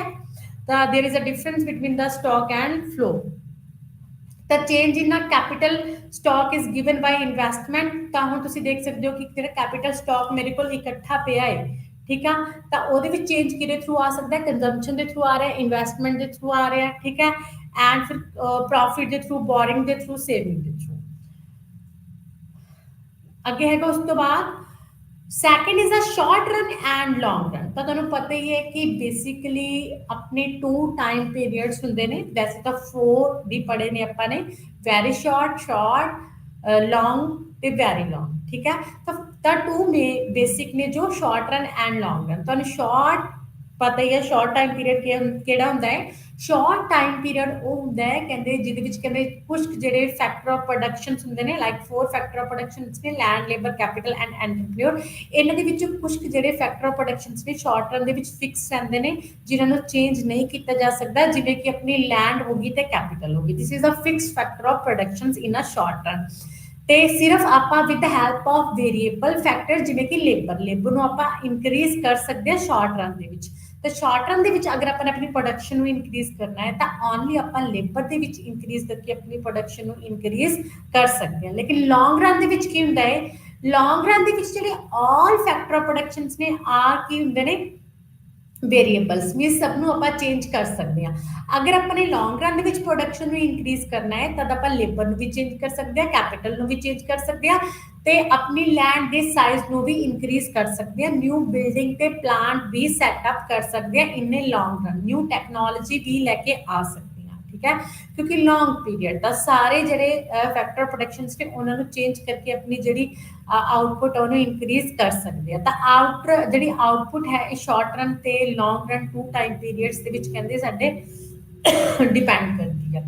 ਤੇ ਮੈਕਰੋ ਇਕਨੋਮਿਕਸ ਦੇ ਵਿੱਚ ਆਪਾਂ ਆਊਟਪੁੱਟ ਦੇ ਪ੍ਰਾਈਸ ਡਿਟਰਮੀਨੇਸ਼ਨ ਨੂੰ ਲੈ ਕੇ ਡਿਫਰੈਂਟ ਥਿਊਰੀਜ਼ ਦੀ ਗੱਲ ਕਰਦੇ ਹਾਂ, ਜਿਵੇਂ ਕਿ ਆਪਾਂ classical theory of income and employment determination and Keynesian theory of income and employment determination, ਠੀਕ ਹੈ, ਇਹਨਾਂ ਦੀ ਗੱਲ ਕਰਦੇ ਹਾਂ ਕਿ ਕਿੱਥੋਂ ਤੱਕ ਆਪਣੀ ਜਿਹੜੀ ਆਊਟਪੁੱਟ ਹੈ ਆਪਾਂ ਇਨਕਰੀਜ਼ ਕਰ ਸਕਦੇ ਹਾਂ। And the next is the economic model, ਕਹਿੰਦੇ अपने कोल जो इकनॉमिक्स दे विच कि आप यूज करते हैं टर्म मॉडल, कहते it refers to simplified version of reality, it allows us to understand, analyse and predict economic behaviour, कहते प्रिडिक्ट करते हैं कोई भी किसी चीज़ को अंडरस्टैंड करने के लिए, मॉडल्स को एनालाइज करने के लिए कि ये चीज़ है कि क्यों है, किमें है, रीजन किया, कॉजेस किया, सोल्यूशन किया, an economic model can be for a micro economics great agent as a household of firm, जे आप माइक्रो इकनॉमिक्स की गल करिए तो वो जो भी कहते मॉडल होंगे ने रिलेटेड होंगे ने वन यूनिट दे नाल, वन प्रोड्यूसर दे नाल, वन कंज्यूमर्स दे नाल। एंड अगर आप मैक्रो इकनॉमिक्स की गल करते हैं, it represent the behaviour of economy as a whole, कहते in macro economics models we identity relevant macro economics variables जिवें कि इनकम कितनी है, आउटपुट कितनी है, एक्सपेंडिचर कितना है, इन्वेस्टमेंट कितनी है, सेविंग कितनी है, एक्सपोर्ट किया, पूरी इकोनॉमी दे विच, ठीक है, and establish relationship among them, ते इन्हां दे विच की रिलेशनशिप है, ਤੇ ਇਹ ਵੇਰੀਏਬਲਸ ਨੇ ਕਹਿੰਦੇ ਇਹਨਾਂ ਨੂੰ ਡਾਇਗਰਾਮਸ ਐਂਡ ਮੈਥਮੈਟਿਕਲੀ ਇਕੁਏਸ਼ਨਸ ਦੇ ਥਰੂ ਕੀ ਕਰਦੇ ਆ, ਰਿਪਰੈਜ਼ੈਂਟ ਕਰਦੇ ਆ, ਠੀਕ ਹੈ, ਕਹਿੰਦੇ economic model is based on certain assumptions ਜੋ ਰਿਕੁਆਇਰਡ ਹੁੰਦੀਆਂ ਨੇ, ठीक है। सब तो पहले जो भी कोई मॉडल होंगे, जिमें कि अपन ने मैक्रो इकोनॉमिक्स ਵਿੱਚ मेनली 2 मॉडल्स पढ़ने ने, 3 मॉडल्स, सेल्स लॉ ऑफ मार्केट हो गया, ठीक है, अपना classical model of income and employment determination, Keynesian model of income and employment determinations, ਇਹਨਾਂ ਦੀ ਗੱਲ ਕਰਾਂਗੇ। ਤਾਂ ਇਹਦੇ ਵਿੱਚ ਆਪਾਂ ਕੀ ਦੇਖਾਂਗੇ ਕਿ 2 ਜਿਵੇਂ ਕਿ ਫੈਕਟਰ ਆਫ ਪ੍ਰੋਡਕਸ਼ਨ ਨੇ, capital and labour, with the help of these ਆਪਾਂ ਕਿਵੇਂ ਆਪਣੀ ਆਊਟਪੁੱਟ ਨੂੰ ਇਨਕਰੀਜ਼ ਕਰ ਸਕਦੇ ਹਾਂ, ਤੇ ਕਿਸ ਤਰ੍ਹਾਂ ਬੇਸਿਕ ਅਸੰਪਸ਼ਨਸ ਨੇ ਜੋ ਦੋਨੇ ਮਾਡਲਸ ਦੇ ਵਿੱਚ ਲਿੱਤੀਆਂ ਜਾਂਦੀਆਂ ਨੇ, ਕਿਸ ਤਰ੍ਹਾਂ ਜਿਹੜੀ ਇਕੁਇਲਿਬ੍ਰੀਅਮ ਆਊਟਪੁੱਟ ਹੈ ਤੇ ਇਕੁਇਲਿਬ੍ਰੀਅਮ ਪ੍ਰਾਈਸ ਹੈ ਉਹਦੀ ਡਿਟਰਮੀਨੇਸ਼ਨ ਹੁੰਦਾ ਹੈ, ਕਿੱਥੇ ਆਪਣੀ ਇਕਨੋਮੀ ਹੈ ਜਿਹੜੀ ਉਹ ਇਕੁਇਲਿਬ੍ਰੀਅਮ ਦੀ ਪੋਜੀਸ਼ਨ ਦੇ ਵਿੱਚ ਹੁੰਦੀ ਆ। ਕੇਨਸ ਤੇ ਕਲਾਸਿਕਸ ਦੀਆਂ ਡਿਫਰੈਂਟ ਅਸੰਪਸ਼ਨਸ ਨੇ, ਲੇਕਿਨ ਇਹਨਾਂ ਦੋਨਾਂ ਵਿੱਚ ਮੋਸਟਲੀ ਸੇਲਸ ਲਾਅ ਆਫ ਮਾਰਕੀਟ ਹੈ ਜਿਹੜਾ ਅਪਲਾਈ ਹੁੰਦਾ ਹੈ, that is a supply creates its own demand. ਕਹਿੰਦੇ ਮੈਕਰੋ ਇਕਨੋਮਿਕਸ ਦੇ ਵਿੱਚ ਮਾਡਲਸ ਦੀ ਗੱਲ ਕੀਤੀ ਗਈ ਆ, ਜਿਨ੍ਹਾਂ ਦੇ ਥਰੂ ਆਪਾਂ ਨੂੰ ਰਿਐਲਿਟੀ ਤੇ ਰੀਜ਼ਨਸ ਦਾ ਪਤਾ ਲੱਗਦਾ ਹੈ, ਆਪਾਂ ਨੂੰ ਐਗਰੀਗੇਟ ਆਊਟਪੁੱਟ, ਐਗਰੀਗੇਟ ਇਨਪੁਟਸ ਦੋਨਾਂ ਦੇ ਰਿਲੇਸ਼ਨਸ਼ਿਪ ਦਾ ਪਤਾ ਲੱਗਦਾ ਹੈ ਕਿ ਇਨਪੁਟਸ ਕਿੰਨੇ ਨੇ, ਆਊਟਪੁੱਟ ਕਿੰਨੀ ਆ, ਇਨਪੁਟਸ ਕਿਹੜੇ ਕਿਹੜੇ ਇਨਕਰੀਜ਼ ਹੋਣੇ ਚਾਹੀਦੇ ਨੇ ਜਿਹਦੇ ਥਰੂ ਸਾਡੀ ਆਊਟਪੁੱਟ ਇਨਕਰੀਜ਼ ਹੋਵੇ, ਇਕਨੋਮਿਕ ਗਰੋਥ ਹੋਵੇ, ਸੇਵਿੰਗ ਜ਼ਿਆਦਾ ਹੋਵੇ, ਪਾਪੂਲੇਸ਼ਨ ਜੋ ਹੈ ਪਾਪੂਲੇਸ਼ਨ ਗਰੋਥ ਵੀ ਹੋਵੇ ਤੇ ਨਾਲ ਨਾਲ ਇਕਨੋਮਿਕ ਡਿਵੈਲਪਮੈਂਟ ਵੀ ਹੋਵੇ। Why growth rate differs across countries, ਤੇ ਪਤਾ ਲੱਗਦਾ ਹੈ ਕਿ ਕਿਸ ਤਰ੍ਹਾਂ ਹਰ ਇੱਕ ਕੰਟਰੀ ਦੀ ਜਿਹੜੀ ਗਰੋਥ ਰੇਟ ਆ ਉਹ ਡਿਫਰੈਂਟ ਕਿਉਂ ਆ, ਠੀਕ ਹੈ, ਤੇ ਰੀਜ਼ਨਸ ਤੇ ਆਪਾਂ ਨੂੰ ਕਿੱਦਾਂ ਇਕੁਅਲੀ ਕਰ ਸਕਦੇ ਹਾਂ। And the next is the growth rate. Can they we use growth rate frequently in our day-to-day dealings? ਜਿਵੇਂ ਕਿ ਹੁਣ growth rate ਦਾ ਹਰ ਇੱਕ ਨੂੰ ਪਤਾ ਹੈ, ਨਿਊਜ਼ਪੇਪਰਸ ਦੇ ਵਿੱਚ ਵੀ ਆਉਂਦਾ ਹੈ ਕਿ ਸਾਡੇ ਕੰਟਰੀ ਦੀ growth rate ਇੰਨੇ ਪਰਸੈਂਟ ਹੈ, ਠੀਕ ਹੈ। ਤਾਂ ਕਹਿੰਦੇ growth rate ਦੇ ਵਿੱਚ ਕਹਿੰਦੇ ਸੈਲਰੀਜ਼ ਵੀ ਇਨਕਲੂਡਡ ਹੁੰਦੀਆਂ ਨੇ, ਪਰ ਕੈਪੀਟਾ ਇਨਕਮ ਵੀ ਇਨਕਰੀਜ਼ ਹੁੰਦੀ ਆ, ਇਨਕਲੂਡਡ ਹੁੰਦੀ ਹੈ, ਇਹਦੇ ਵਿੱਚ ਇਨਫਲੇਸ਼ਨ ਤੇ ਪਰਚੇਸਿੰਗ ਪਾਵਰ ਵੀ ਸਾਡੀ ਇਨਕਲੂਡਡ ਹੁੰਦੀ ਆ। ਕਹਿੰਦੇ ਇਹਦੇ ਵਿੱਚ ਕੀ ਆ, ਜੀਡੀਪੀ ਦੀ ਗੱਲ ਕਰਦੇ ਆਪਾਂ, ਗ੍ਰੋਸ ਡੋਮੈਸਟਿਕ ਪ੍ਰੋਡਕਸ਼ਨ ਦੀ ਗੱਲ ਕਰਦੇ ਆ ਕਿ ਸਾਡੀ ਕੰਟਰੀ ਦੇ ਵਿੱਚ ਕਿੰਨੀਆਂ ਟੋਟਲ ਗੁਡਸ ਤੇ ਸਰਵਿਸਿਜ਼ ਹੈ ਜਿਹੜੀ ਉਹਨਾਂ ਦੀ ਪ੍ਰੋਡਕਸ਼ਨ ਹੋ ਰਹੀ ਆ। Annual growth rate of a variables is calculate, ਆਪਾਂ ਕਿੱਦਾਂ ਕੈਲਕੂਲੇਟ ਕਰ ਸਕਦੇ ਹਾਂ ਜੇ ਆਪਾਂ ਐਨੂਅਲ ਗਰੋਥ ਰੇਟ ਦੀ ਗੱਲ ਕਰੀਏ, ਗ੍ਰੋਸ ਡੋਮੈਸਟਿਕ ਪ੍ਰੋਡਕਸ਼ਨ ਦੀ ਗੱਲ ਕਰੀਏ, ਗਰੋਥ ਰੇਟ ਆਫ ਜੀਡੀਪੀ ਦੀ ਗੱਲ ਕਰੀਏ। ਜੀਡੀਪੀ ਗ੍ਰੋਥ ਡੋਮੈਸਟਿਕ ਪ੍ਰੋਡਕਸ਼ਨਸ ਜੋ total goods and services produce ਹੁੰਦੀਆਂ ਨੇ, ठीक है। तो ग्रोथ रेट की होता है, growth rate is equal to value in current year minus value in previous year divide by value in previous years into 100। जिमें कि value in current year mean जिन्नियां ऑल गुड्स एंड सर्विसेज हुण produce होईयां ने ते उन्हां दी कितनी value है सेल करन तो बाद, ਉਹਦੇ ਵਿੱਚੋਂ ਪਿਛਲੇ ਸਾਲ ਜਿੰਨੀਆਂ total goods and services produce ਹੋਈਆਂ ਸੀਗੀਆਂ ਉਹਨਾਂ ਦੀ ਕਿੰਨੀ ਵੈਲਿਊ ਸੀ ਸੇਲ ਕਰਨ ਤੋਂ ਬਾਅਦ, ਆਪਾਂ ਹੁਣ ਵਾਲੀ ਵੈਲਿਊ ਦੇ ਵਿੱਚੋਂ ਪੁਰਾਣੀ ਵਾਲੀ ਵੈਲਿਊ ਮਾਈਨਸ ਕਰ ਦਿੰਦੇ ਆ, ਡਿਵਾਈਡ ਬਾਈ ਜੋ ਪੁਰਾਣੀ ਵਾਲੀ ਵੈਲਿਊ ਹੈ ਉਹਨੂੰ ਡਿਵਾਈਡ ਕਰ ਦਿੰਦੇ ਆ, ਗੁੱਡਸ ਐਂਡ ਸਰਵਿਸਿਜ਼ ਦੀ ਜਿੰਨੀ ਸੇਲ ਕੀਤੀ ਸੀ ਉਸ ਤੋਂ ਮਿਲੀ ਸੀ ਇਨਟੂ 100 ਕਰ ਦਿੰਦੇ ਆ। ਤਾਂ ਜਿਹੜੀ ਗਰੋਥ ਰੇਟ ਹੈ ਉਹ ਸਾਨੂੰ ਇਨਕਲੂਡਡ ਹੋ ਜਾਏਗੀ ਕਿ ਹੁਣ ਸਾਡੀ ਜਿਹੜੀ ਹੈ ਗਰੋਥ ਰੇਟ ਉਹ ਐਨੇ ਪਰਸੈਂਟ ਹੈ, ਇਸ ਦੇ ਵਿੱਚ ਇਨਕਰੀਜ਼ ਹੋਇਆ ਹੈ ਜਾਂ ਡਿਕਰੀਜ਼ ਹੋਇਆ ਹੈ। Let us find out the growth rate of GDP. अगर growth rate of GDP find करनी है, then GDP of current year, GDP जो ग्रोस डोमेस्टिक प्रोडक्शन है वो करंट ईयर दी कितनी total goods and services produce हुई ने हुंदे साल, मींस जे अपन ने 2024 दी कढनी है, 2024 दी जीडीपी देखांगे माइनस जो पिछले साल 2023 दी जीडीपी सीगी, ग्रोस डोमेस्टिक प्रोडक्शन सीगी, ओनू माइनस कर देवांगे इनटू डिवाइड किहदे नाल कर देवांगे आपां, divide GDP of previous year 2023 दी जो जीडीपी है ਉਹਦੇ ਨਾਲ डिवाइड करांगे इनटू 100 करांगे ਤਾਂ ਜਿਹੜੀ ਆਪਣੀ ग्रोथ रेट ऑफ जीडीपी ਉਹ ਸਾਨੂੰ ਮਿਲ ਜਾਏਗੀ। ਕਹਿੰਦੇ we find that GDP of India's financial year 2018 and 19 was 190.10 lakh। ਕਹਿੰਦੇ ਇਹਨਾਂ ਨੇ growth rate 2018-19 ਦੀ ਕੱਢੀ ਹੋਈ ਹੈ, ਕਹਿੰਦੇ ਉਹ ਦੱਸੀ ਹੈ ਕਿੰਨੀ ਸੀਗੀ 190.10 ਲੱਖ ਸੀਗੀ crore at current prices where it was 170.95 lakh crore at the current prices 2017 and 18। For example ਦਿੱਤੀ ਇਹਨਾਂ ਨੇ 17 ਤੇ 18 ਦੀ ਤੇ 18 ਤੇ 19 ਦੀ ਗਰੋਥ ਰੇਟ ਕੱਢੀ ਹੋਈ ਆ। 18 ਤੇ 19 ਦੀ ਗਰੋਥ ਰੇਟ ਇਹਨਾਂ ਨੇ ਕਿਹਾ ਹੈ कि 190 ਲੱਖ ਸੀਗੀ ਤੇ 17 ਤੇ 18 ਦੀ ਗਰੋਥ ਰੇਟ ਕਿੰਨੀ ਸੀਗੀ 170 ਲੱਖ ਸੀਗੀ ਤਾਂ 190 lakh minus 170 lakh divide by 170 lakh ਕਰਾਂਗੇ ਇਨਟੂ 100 ਕਰਾਂਗੇ ਤਾਂ 11.10 20% ਆ ਗਈ ਤਾਂ ਇਟਸ ਮੀਨਸ 11% ਗਰੋਥ ਰੇਟ ਹੈ ਜਿਹੜੀ ਸਾਡੀ ਉਹ 1 ਈਅਰ ਦੇ ਵਿੱਚ ਕੀ ਹੋਈ ਹੈ ਇਨਕਰੀਜ਼ ਹੋਈ ਹੈ ਠੀਕ ਹੈ ਇਸ ਤਰ੍ਹਾਂ ਆਪਾਂ ਜਿਹੜੀ ਗਰੋਥ ਰੇਟ ਹੈ ਉਹਨੂੰ ਕੈਲਕੂਲੇਟ ਕਰ ਸਕਦੇ ਹਾਂ this is the basic concept in Macro economics and the next is annual growth rate की गल की गई है जो मैं तुहानू दस्सिया सीगा जी this is a formula annual growth rate किद्दां कर सकते हैं ग्रोथ रेट जिवें कि value in current year minus value in previous year divide by value in previous year into 100 करांगे ये साडी ग्रोथ रेट निकलेगी and growth rate at GDP of current year minus GDP of previous year divided by GDP of previous year into 100 इस तरह जी साड़ी growth rate of GDP है gross domestic production है वो निकलेगी तो ये जो है ग्रोथ रेट उन्होंने भी आप फाइंड किदे विच करते हैं मैक्रो इकनॉमिक्स दे विच ही करते हैं इस तो इलावा नैशनल इनकम होगी ठीक है national income domestic national income होगी एंड ये सारी भी आप अपनी मैक्रो इकनॉमिक्स दे विच ही देखेंगे and the next is production possibility curve जिन्हों आप PPC कर्व भी कहने कहते जी प्रोडक्शन पॉसिबिलिटी कर्व है ये भी अपनी ये सानू की दसदी आ टू गुड्स की प्रोडक्शन बारे दसदी आ PPC कर्व ये सानू जो गुड्स के उन्होंने कॉम्बीनेशंस के बारे दसेगी जो असी प्रोड्यूस करते हैं जिन्हों तो प्रोड्यूसर्स को सेम सैटिस्फैक्शन मिलती है ठीक है और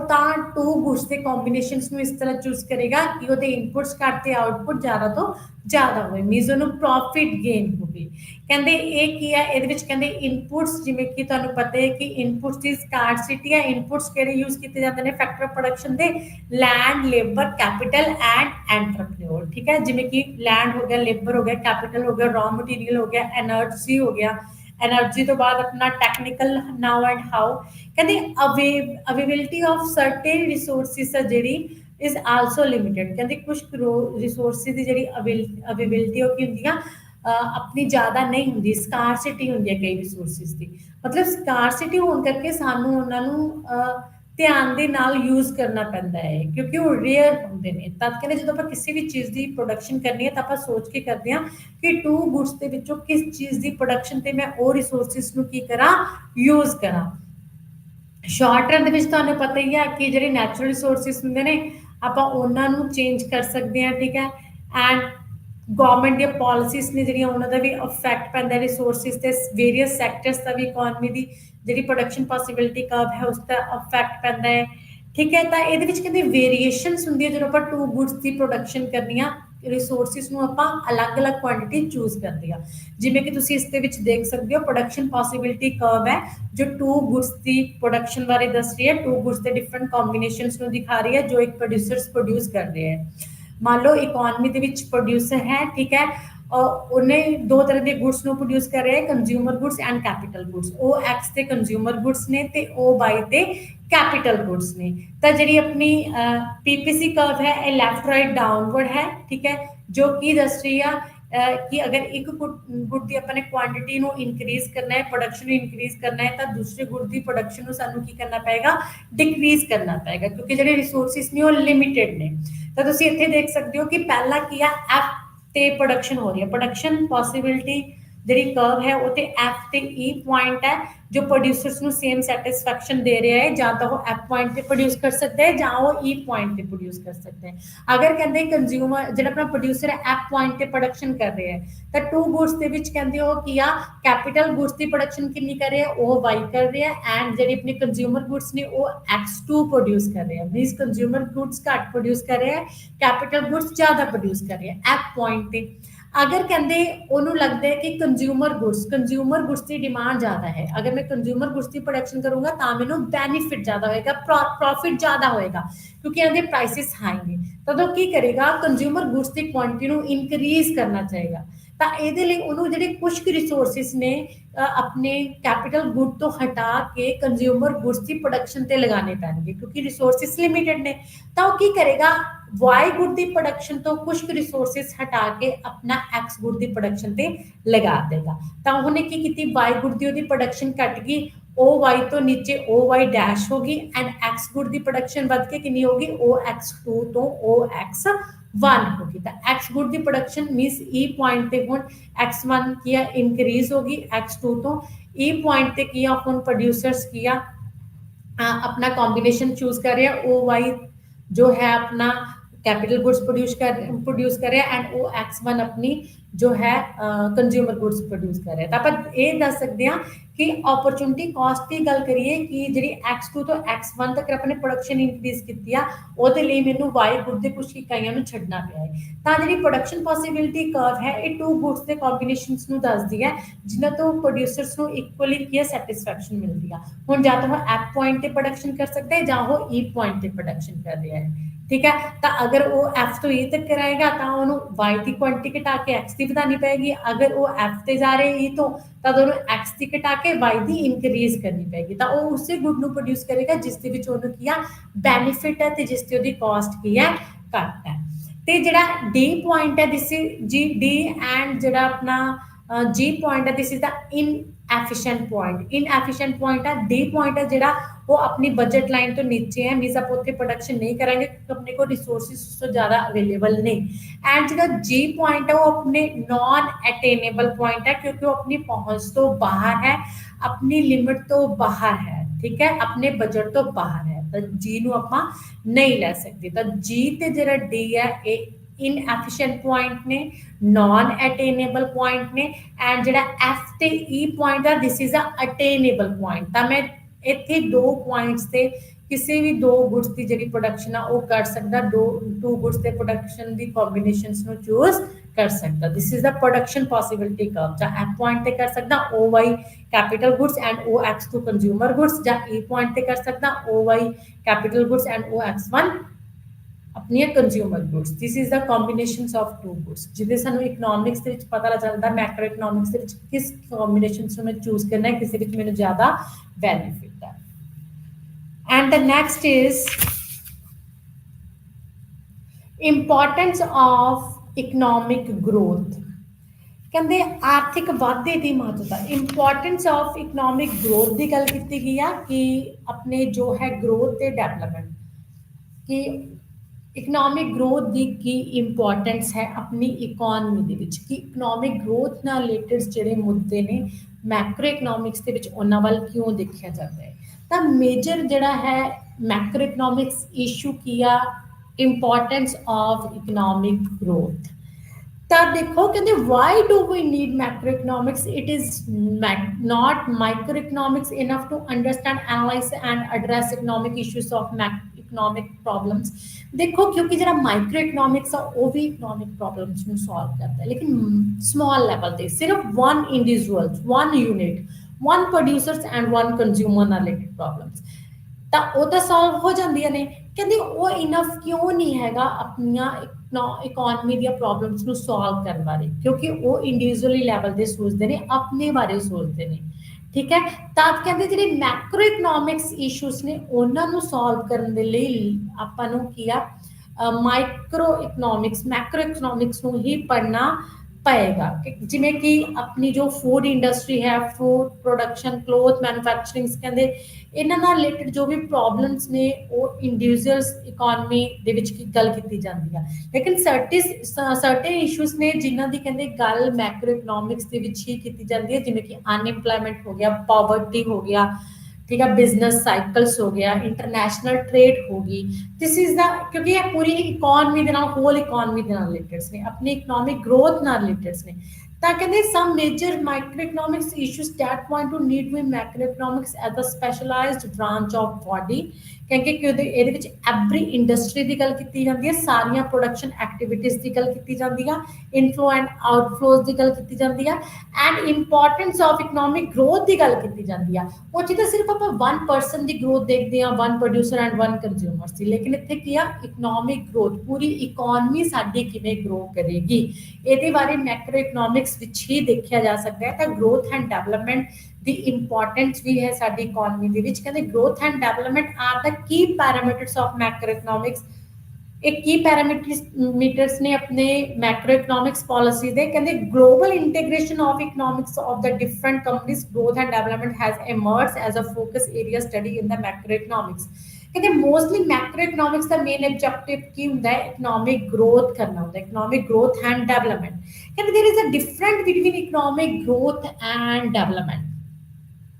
Really, growth this is a narrow term and development is a broad term. Growth is a part of development. ਜਿਵੇਂ ਕਿ ਅਗਰ ਆਪਾਂ ਓਨਲੀ ਵਨ ਐਸਪੈਕਟ ਦੀ ਗੱਲ ਕਰੀਏ ਦਿਸ ਇਜ਼ ਅ ਗਰੋਥ ਜਿਵੇਂ ਕਿ ਮੈਕਰੋ ਇਕਨੋਮਿਕਸ ਦੇ ਵਿੱਚ ਮੇਨ ਏਮ ਕੀ ਹੈ ਗਵਰਨਮੈਂਟ ਦਾ ਸਿਰਫ ਆਪਣੀ ਪਰ ਕੈਪੀਟਾ ਇਨਕਮ ਵਧਾਣਾ ਹੈ this is a only one aspect ਆਪਾਂ ਕਹਿ ਸਕਦੇ ਕਿ ਪਰ ਕੈਪੀਟਾ ਇਨਕਮ ਦੇ ਵਿੱਚ ਗਰੋਥ ਹੋਈ ਆ ਐਂਡ ਅਗਰ ਸਿਰਫ ਇੰਪਲੋਇਮੈਂਟ ਇਨਕਰੀਜ਼ ਕਰਨਾ ਹੈ ਤਾਂ ਇੰਪਲੋਇਮੈਂਟ ਇਨਕਰੀਜ਼ ਹੋਈ ਆ ਮੀਨਸ ਜਾਂ ਫਿਰ ਲਿਟਰੇਸੀ ਰੇਟ ਇਨਕਰੀਜ਼ ਕਰਨਾ ਹੈ ਠੀਕ ਹੈ ਤਾਂ ਆਪਾਂ ਕਹਿ ਸਕਦੇ ਕਿ ਲਿਟਰੇਸੀ ਰੇਟ ਦੇ ਵਿੱਚ ਗਰੋਥ ਹੋਈ ਹੈ एंड अगर आप गल करिए कि ऑल द एस्पेक्ट्स मीन्स पर कैपिटा इनकम भी इंक्रीज हुई है लिटरेसी रेट भी इंक्रीज होया है इन्फेंट मोर्टैलिटी रेट घटिया है पॉवर्टी रिड्यूस हुई है पर कैपिटा इनकम इंक्रीज हुई है means all over growth is a development जो सारे एस्पेक्ट्स की गल करिए तो this is a development is a broad term ये सारे ही इशूज नू लिया जाता है तो there is a difference between the growth and development जिमें कि आपा अगर वन एस्पेक्ट जिमें कि मैं सिर्फ पर कैपिटा इनकम इंक्रीज हुई लेकिन मेरी पर कैपिटा इनकम के नाल मेरी एजुकेशन भी इंक्रीज हुई मेरी सैलरी भी इंक्रीज हुई है ठीक है एंड फिर ग्रोथ भी हुई मेरा स्टेटस भी बनया है ठीक है तो मेरा रोजगार भी मिले है दैट इज अ डेवलपमेंट ਤੇ ਕਹਿੰਦੇ ਅਗਰ ਤਾਂ ਪਰ ਕੈਪੀਟਲ ਇਨਕਮ ਮੀਨਸ ਅਗਰ ਸਾਡੀ ਗਰੋਥ ਹੋਏਗੀ ਇਕਨੋਮੀ ਦੇ ਵਿੱਚ ਤਾਂ ਫਿਰ ਡਿਵੈਲਪਮੈਂਟ ਵੀ ਹੋਏਗੀ ਕਹਿੰਦੇ ਇਹਦੇ ਲਈ ਕੀ ਆ এনवायरमेंट ਕਹਿੰਦੇ ਗਰੋਥ ਇਕਨੋਮਿਕ ਗਰੋਥ ਦੇ ਵਿੱਚ ਕਹਿੰਦੇ ਹੋਰ ਵੀ ਕਈ ਚੀਜ਼ਾਂ ਨੇ ਜੋ ਦੇਖੇ ਜਾਂਦੀਆਂ ਨੇ ਜਿਵੇਂ ਕਿ ਸਸਟੇਨੇਬਲ ਡਿਵੈਲਪਮੈਂਟ ਦੀ ਗੱਲ ਕੀਤੀ ਗਈ ਸਸਟੇਨੇਬਲ ਡਿਵੈਲਪਮੈਂਟ ਮੀਨਸ ਉਹ ਡਿਵੈਲਪਮੈਂਟ ਜਿਵੇਂ ਮਤਲਬ ਜਿੰਨੇ ਸਾਡੇ ਕੋਲ ਰਿਸੋਰਸਿਸ ਅਵੇਲੇਬਲ ਨੇ ਆਪਾਂ ਉਹਨਾਂ ਨੂੰ ਇਸੇ ਤਰ੍ਹਾਂ ਯੂਜ਼ ਕਰੀਏ ਕਿ ਉਹਨਾਂ ਦੀ ਪ੍ਰੋਪਰ ਯੂਟਿਲਾਈਜੇਸ਼ਨ ਵੀ ਹੋ ਜਾਵੇ ਤੇ ਉਹ ਫਿਊਚਰ ਦੇ ਲਈ ਵੀ ਸੇਫ ਰਹਿਣ this is a sustainable development ਕਹਿੰਦੇ ਸਸਟੇਨੇਬਲ ਡਿਵੈਲਪਮੈਂਟ ਉਦੋਂ ਹੀ ਪੋਸੀਬਲ ਹੈ ਜਦੋਂ এনवायरमेंट ਡਿਗਰੇਸ਼ਨ ਨਾ ਹੋਵੇ এনवायरमेंट ਦੇ ਵਿੱਚ ਰਿਸੋਰਸਿਸ ਦੀ ਐਕਸਪਲੋਇਟੇਸ਼ਨ ਨਾ ਹੋਵੇ ਠੀਕ ਹੈ ਪੋਲਿਊਸ਼ਨ ਨਾ ਇਨਕਰੀਜ਼ ਹੋਵੇ ओवर एक्सप्लॉयटेशन ऑफ रिसोर्सिस ना हो ठीक है तो excessive exploitation of natural resources कहते नॉन रिन्यूएबल रिसोर्सिस ने जिहड़ियां क्योंकि उन्होंने द्वारा पैदा नहीं किया जा सकता कहते ये गल की कि सस्टेनेबल डेवलपमेंट की कि सस्टेनेबल डेवलपमेंट आप किद्दां कर सकते हैं ਜਿਹਦੇ ਨਾਲ ਜਿਹੜੇ ਰਿਸੋਰਸਿਸ ਅਵੇਲੇਬਲ ਨੇ ਉਹਨਾਂ ਦਾ ਪ੍ਰੋਪਰ ਯੂਜ਼ ਵੀ ਹੋ ਜਾਵੇ ਯੂਟਿਲਾਈਜੇਸ਼ਨ ਵੀ ਹੋ ਜਾਵੇ ਤੇ ਫਿਊਚਰ ਦੀ ਜਨਰੇਸ਼ਨ ਦੇ ਲਈ ਵੀ ਸੇਫ ਰਹਿਣ ਕਹਿੰਦੇ ਮੈਕਰੋ ਇਕਨੋਮਿਕਸ ਦੇ ਵਿੱਚ ਇਸ ਨਾਲ ਰਿਲੇਟਡ ਕਹਿੰਦੇ ਜਿਹੜੀਆਂ ਪਾਲਿਸੀਜ਼ ਨੇ ਉਹ ਡਿਜ਼ਾਈਨ ਕੀਤੀਆਂ ਜਾਂਦੀਆਂ ਨੇ ਕਹਿੰਦੇ ਸੋਸ਼ਲ ਇਹ ਕੀ ਜਸਟਿਸ ਹੈ ਜੋ ਕਹਿੰਦੇ ਆਪਣੇ ਫਿਊਚਰ ਜਨਰੇਸ਼ਨ ਦੇ ਲਈ ਕੀ ਕਰ ਰਿਹਾ ਹੈ ਵਰਕ ਕਰ ਰਿਹਾ ਹੈ ਤੇ ਇਸ ਦੇ through equitable distribution of income and wealth ਵੀ ਹੁੰਦੀ ਆ ਕਿ ਵੈਲਥ ਤੇ ਇਨਕਮ ਦੀ ਵੀ ਇਕੁਅਲ ਡਿਸਟ੍ਰੀਬਿਊਸ਼ਨ ਹੁੰਦੀ ਆ ਪੂਰੀ ਇਕਨੋਮੀ ਦੇ ਵਿੱਚ ਆਲ ਪਰਸਨਸ ਦੇ ਹੈਂਡ ਦੇ ਵਿੱਚ ਕਹਿੰਦੇ ਤਦ ਕਹਿੰਦੇ ਜਿਹੜੀ ਇਕਨੋਮਿਕ ਗਰੋਥ ਹੈ ਤੇ ਡਿਵੈਲਪਮੈਂਟ ਹੈ ਉਸ ਤੇ ਗੱਲ ਕੀਤੀ ਗਈ ਸਸਟੇਨੇਬਲ ਡਿਵੈਲਪਮੈਂਟ ਦੀ ਗੱਲ ਕੀਤੀ ਗਈ ਹੈ ਕਿ ਕਿਸ ਤਰ੍ਹਾਂ ਹੋ ਸਕਦੀ ਹੈ ਮੈਕਰੋ ਇਕਨੋਮਿਕਸ ਦੇ ਵਿੱਚ and second is inflation and unemployment ਕਹਿੰਦੇ ਮੈਕਰੋ ਇਕਨੋਮਿਕ ਦਾ ਇਹ ਵੀ ਮੇਨ ਇਸ਼ੂ ਹੈ ਇਨਫਲੇਸ਼ਨ ਐਂਡ ਅਨਇੰਪਲੋਇਮੈਂਟ ਦਾ ਮਤਲਬ ਕੀ ਹੈ ਕਿ ਆਪਣੇ ਕੋਲ ਲੇਬਰ ਦੀ ਸਪਲਾਈ ਜ਼ਿਆਦਾ ਹੋਣਾ ਤੇ ਆਪਣੇ ਕੋਲ ਲੇਬਰ ਦੀ ਡਿਮਾਂਡ ਘੱਟ ਹੋਣਾ means different type of unemployment ਹੁੰਦੀ ਹੈ ਵਾਈਟ ਕਲਰ ਅਨਇੰਪਲੋਇਮੈਂਟ ਹੁੰਦੀ ਹੈ ਡਿਸਗਾਈਜ਼ਡ ਅਨਇੰਪਲੋਇਮੈਂਟ ਹੁੰਦੀ ਆ ਸੀਜ਼ਨਲ ਅਨਇੰਪਲੋਇਮੈਂਟ ਹੁੰਦੀ ਆ ਫ੍ਰਿਕਸ਼ਨਲ ਅਨਇੰਪਲੋਇਮੈਂਟ ਹੁੰਦੀ ਆ ਠੀਕ ਹੈ ਇੱਕ ਹੁੰਦੀ ਹੈ ਵੋਲੰਟਰੀ ਅਨਇੰਪਲੋਇਮੈਂਟ ਇੱਕ ਹੁੰਦੀ ਹੈ ਇਨਵੋਲੰਟਰੀ ਅਨਇੰਪਲੋਇਮੈਂਟ ਕਦੇ ਅਨਇੰਪਲੋਇਮੈਂਟ ਦੇ ਵਿੱਚ ਆਪਾਂ ਕਿਹੜੀ ਲੈਂਦੇ ਆ ਇਨਵੋਲੰਟਰੀ ਅਨਇੰਪਲੋਇਮੈਂਟ ਲੈਂਦੇ ਆ ਕਿਉਂਕਿ ਵੋਲੰਟਰੀ ਅਨਇੰਪਲੋਇਮੈਂਟ ਤਾਂ ਆਪਣੀ ਇੱਛਾ ਅਨੁਸਾਰ ਹੁੰਦੀ ਆ ਮੈਨੂੰ ਕੰਮ ਮਿਲ ਰਿਹਾ ਹੁੰਦਾ ਹੈ ਐਡਜਸਟਿੰਗ ਵੇਜਿਸ ਤੇ ਲੇਕਿਨ ਮੈਂ ਕੰਮ ਕਰਨ ਦੇ ਲਈ ਤਿਆਰ ਨਹੀਂ ਹੁੰਦਾ ਕਿਉਂਕਿ ਮੈਂ ਉਹਨੂੰ ਆਪਣੇ ਕੈਪੇਬਲ ਨਹੀਂ ਸਮਝਦਾ ਮੈਂ ਜ਼ਿਆਦਾ जो है अपना ज्यादा सैलरी ते वेजिस ते काम करना चाहता है तब मैं अपनी इच्छा अनुसार काम नहीं करता this is the voluntary unemployment लेकिन इनवॉलंटरी की मैं जो वेजिस मैनू मिल रही है मैं काम करने के लिए तैयार हाँ काम की सर्च के विच लेकिन मैनू काम मिलता ही नहीं है this is the involuntary unemployment the unemployment हमेशा इनवॉलंटरी जी अनएम्प्लॉयमेंट आ आती है ठीक है। ਤਾਂ ਅਨਇੰਪਲੋਇਮੈਂਟ ਹੈ ਜਿਹੜੀ ਉਹਦਾ ਮੇਨ ਰੀਜ਼ਨਸ ਕੀ ਹੈ ਕਿ ਅਨਇੰਪਲੋਇਮੈਂਟ ਨੂੰ ਕਿੱਦਾਂ ਮੈਂ ਇਨਕਰੀਜ਼ ਕਰ ਸਕਦਾ, ਕਿਉਂਕਿ ਅਨਇੰਪਲੋਇਮੈਂਟ ਕਹਿੰਦੇ ਮੋਸਟਲੀ ਕਹਿੰਦੇ ਕਿਸ ਚੀਜ਼ ਤੇ ਡਿਪੈਂਡ ਕਰਦੀ ਹੈ, ਡਿਮਾਂਡ ਤੇ ਡਿਪੈਂਡ ਕਰਦੀ ਹੈ, ਕੰਜ਼ੰਪਸ਼ਨ ਤੇ ਡਿਪੈਂਡ ਕਰਦੀ ਆ। ਠੀਕ ਹੈ। तो देखो डिमांड ਤੇ ਕੰਜ਼ੰਪਸ਼ਨ ਕਿਸ ਚੀਜ਼ ਤੇ ਡਿਪੈਂਡ ਕਰਦੇ ਨੇ, ਮਨੀ ਦੀ ਸਪਲਾਈ ਤੇ ਡਿਪੈਂਡ ਕਰਦੇ ਨੇ ਕਿ ਸਾਡੇ ਲੋਕਾਂ ਦੇ ਹੱਥਾਂ ਵਿੱਚ ਪੈਸਾ ਕਿੰਨਾ ਹੈ। अगर ग्रोथ होएगी, पर कैपिटा इनकम इंक्रीज होएगी, तब पैसा आएगा, इनफ्लो ऑफ मनी आएगा, तब डिमांड ते कंजम्पशन इंक्रीज होएगी। अगर डिमांड ते कंजम्पशन इंक्रीज होएगी तब ਆਪਾਂ ਸਪਲਾਈ ਇਨਕਰੀਜ਼ ਕਰਾਂਗੇ, ਸਪਲਾਈ ਦੇ ਲਈ ਆਪਾਂ ਨੂੰ ਆਊਟਪੁੱਟ ਕਰਨੀ ਪੈਗੀ, ਆਊਟਪੁੱਟ ਦੇ ਲਈ ਆਪਾਂ ਲੇਬਰ ਦੀ ਡਿਮਾਂਡ ਕਰਾਂਗੇ, ਜਿਸ ਦੇ ਥਰੂ ਅਨਇੰਪਲੋਇਮੈਂਟ ਆਪਣੀ ਕੀ ਹੋਏਗੀ, ਰਿਡਿਊਸ ਹੋਏਗੀ। ਤਾਂ ਮੈਕਰੋ ਇਕਨੋਮਿਕਸ ਦੇ ਵਿੱਚ ਅਨਇੰਪਲੋਇਮੈਂਟ ਨੂੰ ਰਿਡਿਊਸ ਕਰਨ ਨਾਲ ਰਿਲੇਟਡ ਡਿਫਰੈਂਟ ਜਿਹੜੀਆਂ ਪਾਲਿਸੀਜ਼ ਨੇ ਗਵਰਨਮੈਂਟ ਦੇ ਥਰੂ ਉਹ ਬਣਾਈਆਂ ਗਈਆਂ ਨੇ, ਲਾਈਕ ਮਨਰੇਗਾ ਸਕੀਮਸ ਵਗੈਰਾ ਹੋ ਗਈਆਂ। ਠੀਕ ਹੈ। ਆਪਣਾ ਬਹੁਤ ਪਾਲਿਸੀਜ਼ ਨੇ ਜੋ ਆਪਾਂ ਡਿਟੇਲ ਦੇ ਵਿੱਚ ਪੜਾਂਗੇ। ਠੀਕ ਹੈ। ਤੇ ਉਸ ਤੋਂ ਬਾਅਦ ਇਨਫਲੇਸ਼ਨ ਦੀ ਗੱਲ ਕੀਤੀ ਗਈ ਹੈ। ਇਨਫਲੇਸ਼ਨ ਤੁਹਾਨੂੰ ਪਤਾ ਹੀ ਹੈ ਕਿ ਇਨਫਲੇਸ਼ਨ ਦਾ ਮਤਲਬ ਹੈ ਕਿ ਪ੍ਰਾਈਸਿਸ ਦਾ ਅਚਾਨਕ ਕੀ ਹੋ ਜਾਣਾ, ਇਨਕਰੀਜ਼ ਹੋ ਜਾਣਾ। ਪ੍ਰਾਈਸਿਸ ਇਨਕਰੀਜ਼ ਹੋਣ ਦੇ ਕਈ ਰੀਜ਼ਨਸ ਹੋ ਸਕਦੇ ਨੇ, ਜਾਂ ਤਾਂ ਪ੍ਰਾਈਸਿਸ ਦੇ ਵਿੱਚ ਇਨਕਰੀਜ਼ ਹੁੰਦਾ ਡਿਮਾਂਡ ਇਨਕਰੀਜ਼ ਹੋਣ ਤੇ, ਕਿ ਕਿਸੇ ਵੀ ਪ੍ਰੋਡਕਟ ਦੀ ਡਿਮਾਂਡ ਇਨਕਰੀਜ਼ ਹੋ ਗਈ ਲੇਕਿਨ ਉਸਦੀ ਸਪਲਾਈ ਉਨੀ ਇਨਕਰੀਜ਼ ਨਹੀਂ ਹੋਈ, ਤਾਂ ਉਹ ਕੀ ਹੋ ਗਿਆ, ਮਤਲਬ ਸ਼ਾਰਟੇਜ ਆਫ ਗੁड्स ਹੋ ਗਿਆ। ਸ਼ਾਰਟੇਜ ਆਫ ਗੁड्स ਹੋਣ ਕਰਕੇ ਕੀ ਆ, ਪ੍ਰਾਈਸਿਸ ਇਨਕਰੀਜ਼ ਹੋ ਜਾਂਦਾ ਹੈ। ਜਾਂ ਸਿਰਫ ਮੋਨੋਪੋਲੀ ਹੋਵੇ, ਮੀਨਸ ਇੱਕੋ ਫਰਮ ਹੈ ਜਿਹੜੀ ਉਹ ਗੁड्स ਨੂੰ ਪ੍ਰੋਡਿਊਸ ਕਰਦੀ ਹੋਵੇ ਤੇ ਉਹਨਾਂ ਦੇ ਪ੍ਰੋਡਕਟ ਦੀ ਡਿਮਾਂਡ ਜ਼ਿਆਦਾ ਹੋਵੇ, ਤਾਂ ਜਿਵੇਂ ਜਿਵੇਂ ਡਿਮਾਂਡ ਇਨਕਰੀਜ਼ ਹੁੰਦੀ ਹੈ ਤਾਂ ਪ੍ਰਾਈਸਿਸ ਕੀ ਹੁੰਦਾ ਹੈ, ਰਹਿੰਦਾ ਹੈ, ਇਨਕਰੀਜ਼ ਹੁੰਦਾ ਰਹਿੰਦਾ ਹੈ। ਜਾਂ ਫਿਰ ਕਹਿੰਦੇ ਮੈਕਰੋ ਇਕਨੋਮਿਕਸ ਦੇ ਵਿੱਚ ਦੇਖਿਆ ਜਾਂਦਾ ਹੈ ਕਿ ਪ੍ਰਾਈਸਿਸ ਇਨਕਰੀਜ਼ ਹੋਣ ਦਾ ਮੇਨ ਰੀਜ਼ਨ ਹੈ ਮਨੀ ਦੀ ਸਪਲਾਈ ਇਨਕਰੀਜ਼ ਹੋਣਾ ਇਕਨੋਮੀ ਦੇ ਵਿੱਚ।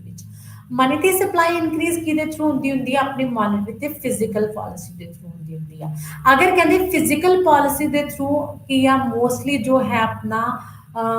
ਐਕਸਪੈਂਡੀਚਰਸ ਗਵਰਨਮੈਂਟ ਦੇ ਇਨਕਰੀਜ਼ ਹੋ ਜਾਣ, ਤਦ ਕੀ ਆ, ਗਵਰਨਮੈਂਟ ਦੇ ਕੋਲ ਆਪਣੇ ਪੀਪਲਸ ਦੇ ਕੋਲ ਮਨੀ ਦੀ ਸਪਲਾਈ ਜ਼ਿਆਦਾ ਹੋ ਜਾਂਦੀ ਹੈ, ਜਿਹਦੇ ਕਰਕੇ ਡਿਮਾਂਡ ਇਨਕਰੀਜ਼ ਹੁੰਦੀ ਹੈ ਤੇ ਪ੍ਰਾਈਸਿਸ ਇਨਕਰੀਜ਼ ਹੁੰਦੇ ਨੇ। ਐਂਡ ਮੋਨੇਟਰੀ ਪਾਲਿਸੀ ਦੇ ਥਰੂ ਜਿਹੜਾ ਰਿਜ਼ਰਵ ਬੈਂਕ ਆਫ ਇੰਡੀਆ ਹੈ ਐਂਡ ਕਮਰਸ਼ੀਅਲ ਬੈਂਕਸ ਨੇ, ਉਹ ਰੇਟ ਆਫ ਇੰਟਰਸਟ ਘਟਾ ਦਿੰਦੇ ਨੇ। ਉਹਨਾਂ ਦਾ ਮੇਨ ਏਮ ਹੁੰਦਾ ਮਨੀ ਕ੍ਰੀਏਸ਼ਨ ਕਰਨਾ, ਕ੍ਰੈਡਿਟ ਕ੍ਰੀਏਸ਼ਨ ਕਰਨਾ। ਠੀਕ ਹੈ। ਲੈਸ ਰੇਟ ਆਫ ਇੰਟਰਸਟ ਤੇ ਤਦ ਮਨੀ ਦੀ ਸਪਲਾਈ ਜ਼ਿਆਦਾ ਹੁੰਦੀ ਆ ਤੇ ਡਿਮਾਂਡ ਜ਼ਿਆਦਾ ਹੁੰਦੀ ਹੈ ਤੇ ਪ੍ਰਾਈਸਿਸ ਹਾਈ ਹੋ ਜਾਂਦੇ ਨੇ। ਤਾਂ ਇਨਫਲੇਸ਼ਨ ਨੂੰ ਕਿੱਦਾਂ ਆਪਾਂ ਕੰਟਰੋਲ ਕਰ ਸਕਦੇ with the help of monetary and physical policy, ਕਿਉਂਕਿ ਗਵਰਨਮੈਂਟ ਦੇ ਅੰਡਰ ਹੀ ਹੈ ਇਨਫਲੇਸ਼ਨ ਨੂੰ ਕੰਟਰੋਲ ਕਰਨਾ। ਤਾਂ ਇਸ ਨਾਲ ਰਿਲੇਟਡ ਜੋ ਵੀ ਇਸ਼ੂ ਨੇ ਉਹ ਵੀ ਆਪਾਂ ਕਿਹਦੇ ਵਿੱਚ ਪੜ੍ਹਦੇ ਹਾਂ, ਮੈਕਰੋ ਇਕਨੋਮਿਕਸ ਦੇ ਵਿੱਚ ਪੜ੍ਹਦੇ ਹਾਂ। ਤਾਂ next is business cycle. Business cycle ਦੀ ਗੱਲ ਕੀਤੀ ਕਿ ਜਿਹਨੂੰ ਆਪਾਂ ਵਪਾਰਕ ਚੱਕਰ ਵੀ ਕਹਿੰਦੇ ਆ। ਕਹਿੰਦੇ ਇਹ ਵੀ ਇੱਕ ਇਕਨੋਮਿਕ ਐਕਟੀਵਿਟੀ ਹੈ ਜਿਹਦੇ ਵਿੱਚ ਆਲਵੇਜ਼ ਅਪਸ ਐਂਡ ਡਾਊਨ ਆਉਂਦੇ ਰਹਿੰਦੇ ਨੇ। It never shows a steady pattern of changes for all time comes. ਕਹਿੰਦੇ ਇਕਨੋਮਿਕ ਗਰੋਥ ਦੇ ਵਿੱਚ ਜੋ ਹੈ ਸਟੈਟਿਕ ਪੈਟਰਨ ਨਹੀਂ ਹੁੰਦਾ ਹੈ। ਠੀਕ ਹੈ। ਇਹਦੇ ਵਿੱਚ ਅਪਸ ਐਂਡ ਡਾਊਨਸ ਆਉਂਦੇ ਨੇ। ਅਪਸ ਐਂਡ ਡਾਊਨਸ ਨੂੰ ਕਹਿੰਦੇ 4 ਪਾਰਟਸ ਦੇ ਵਿੱਚ ਡਿਵਾਈਡ ਕੀਤਾ ਹੋਇਆ ਇਸ ਐਕਟੀਵਿਟੀਜ਼ ਨੂੰ। The first face of recession and ਜਿਹਨੂੰ ਆਪਾਂ ਕਹਿੰਦੇ ਆ ਰੌਕ ਬਾਟਮ ਐਂਡ डिप्रेशन हो गया। ठीक है। अपना एंड फिर रिकवरी हो गया एंड बूम हो गया। ਜਿਹੜਾ ਆਪਣਾ ਬੂਮ ਪੀਰੀਅਡ ਹੁੰਦਾ ਉਹਦੇ ਵਿੱਚ ਪ੍ਰਾਈਸਿਸ ਬਹੁਤ ਜ਼ਿਆਦਾ ਇਨਕਰੀਜ਼ ਹੋ ਜਾਂਦੀਆਂ ਨੇ, ਲਾਈਕ ਇਨਫਲੇਸ਼ਨ। ਐਂਡ ਰਿਸੈਸ਼ਨ ਦੇ ਵਿੱਚ ਕੀ ਹੁੰਦਾ ਹੈ, ਆਪਣੀਆਂ ਜਿਹੜੀਆਂ ਪ੍ਰਾਈਸਿਸ ਨੇ ਉਹ ਬਹੁਤ ਜ਼ਿਆਦਾ ਡਿਕਰੀਜ਼ ਹੋ ਜਾਂਦੀਆਂ ਨੇ। ਐਂਡ ਉਸ ਤੋਂ ਬਾਅਦ ਡਿਪਰੈਸ਼ਨ ਦੇ ਵਿੱਚ ਕੀ ਆ, ਪ੍ਰਾਈਸਿਸ ਦਾ ਡਿਕਰੀਜ਼ ਹੋਣਾ ਐਂਡ ਰਿਕਵਰੀ, ਥੋੜੀ ਹੌਲੀ ਪ੍ਰਾਈਸਿਸ ਦਾ ਇਨਕਰੀਜ਼ ਹੋਣਾ ਸਟਾਰਟ ਹੋ ਜਾਣਾ। ਤਾਂ ਇਹ ਜਿਹੜੇ 4 ਆਪਣੇ ਬਿਜ਼ਨਸ ਸਾਈਕਲਸ ਤੇ ਇਫੈਕਟ ਨੇ ਇਹ ਦੇਖਣ ਨੂੰ ਮਿਲਦੇ ਨੇ ਬਿਜ਼ਨਸ ਸਾਈਕਲ ਦੇ ਵਿੱਚ। Business cycles are not confined to a particular firm or particular business activity. This is a macro phenomena that all producing units means ਜਿੰਨੀਆਂ ਵੀ ਫਰਮਸ ਨੇ ਉਹਨਾਂ ਤੇ ਇਸ ਤੇ ਇਫੈਕਟ ਦੇਖਣ ਨੂੰ ਮਿਲਦੇ ਨੇ, ਤੇ ਜਿੰਨੇ ਵੀ ਕੰਜ਼ਿਊਮਰਸ ਨੇ ਉਹਨਾਂ ਤੇ ਵੀ ਇਹਨਾਂ ਦਾ ਇਫੈਕਟ ਪੈਂਦਾ ਹੈ, ਕਿਉਂਕਿ ਇਸ ਦੇ ਥਰੂ ਪ੍ਰਾਈਸਿਸ ਬਹੁਤ ਜ਼ਿਆਦਾ ਅਫੈਕਟ ਕਰਦੇ ਨੇ ਕੰਜ਼ਿਊਮਰਸ ਨੂੰ। ਤਾਂ ਮੇਨ ਡਿਪਰੈਸ਼ਨ ਕਹਿੰਦੇ ਆਇਆ ਸੀਗਾ ਜਦ ਕਹਿੰਦੇ 1930 ਦੇ ਵਿੱਚ। It is interesting to note that the emergence of macroeconomics as a distinctive branch of study owed much to depressions of 1930। ਕਹਿੰਦੇ ਉਦੋਂ ਕੀ ਗਵਰਨਮੈਂਟ ਨੂੰ ਇਨਵੋਲਵ ਹੋਣਾ ਪਿਆ ਸੀਗਾ ਇਸ ਕਹਿੰਦੇ ਸਿਚੁਏਸ਼ਨਸ ਦੇ ਵਿੱਚੋਂ ਕੱਢਣ ਦੇ ਲਈ ਇਕਨੋਮੀ ਨੂੰ। ਤਾਂ ਐਗਰੀਗੇਟ ਜਿਹੜੀ ਡਿਮਾਂਡ ਸੀ ਕਹਿੰਦੇ ਇਨਕਰੀਜ਼ ਹੋਈ ਸੀ ਇਸ time. And the next is inflation, ਜੋ ਆਪਾਂ ਦੇਖ ਚੁੱਕੇ ਹਾਂ। Inflation occurs when a general price levels is increases of all the commodities।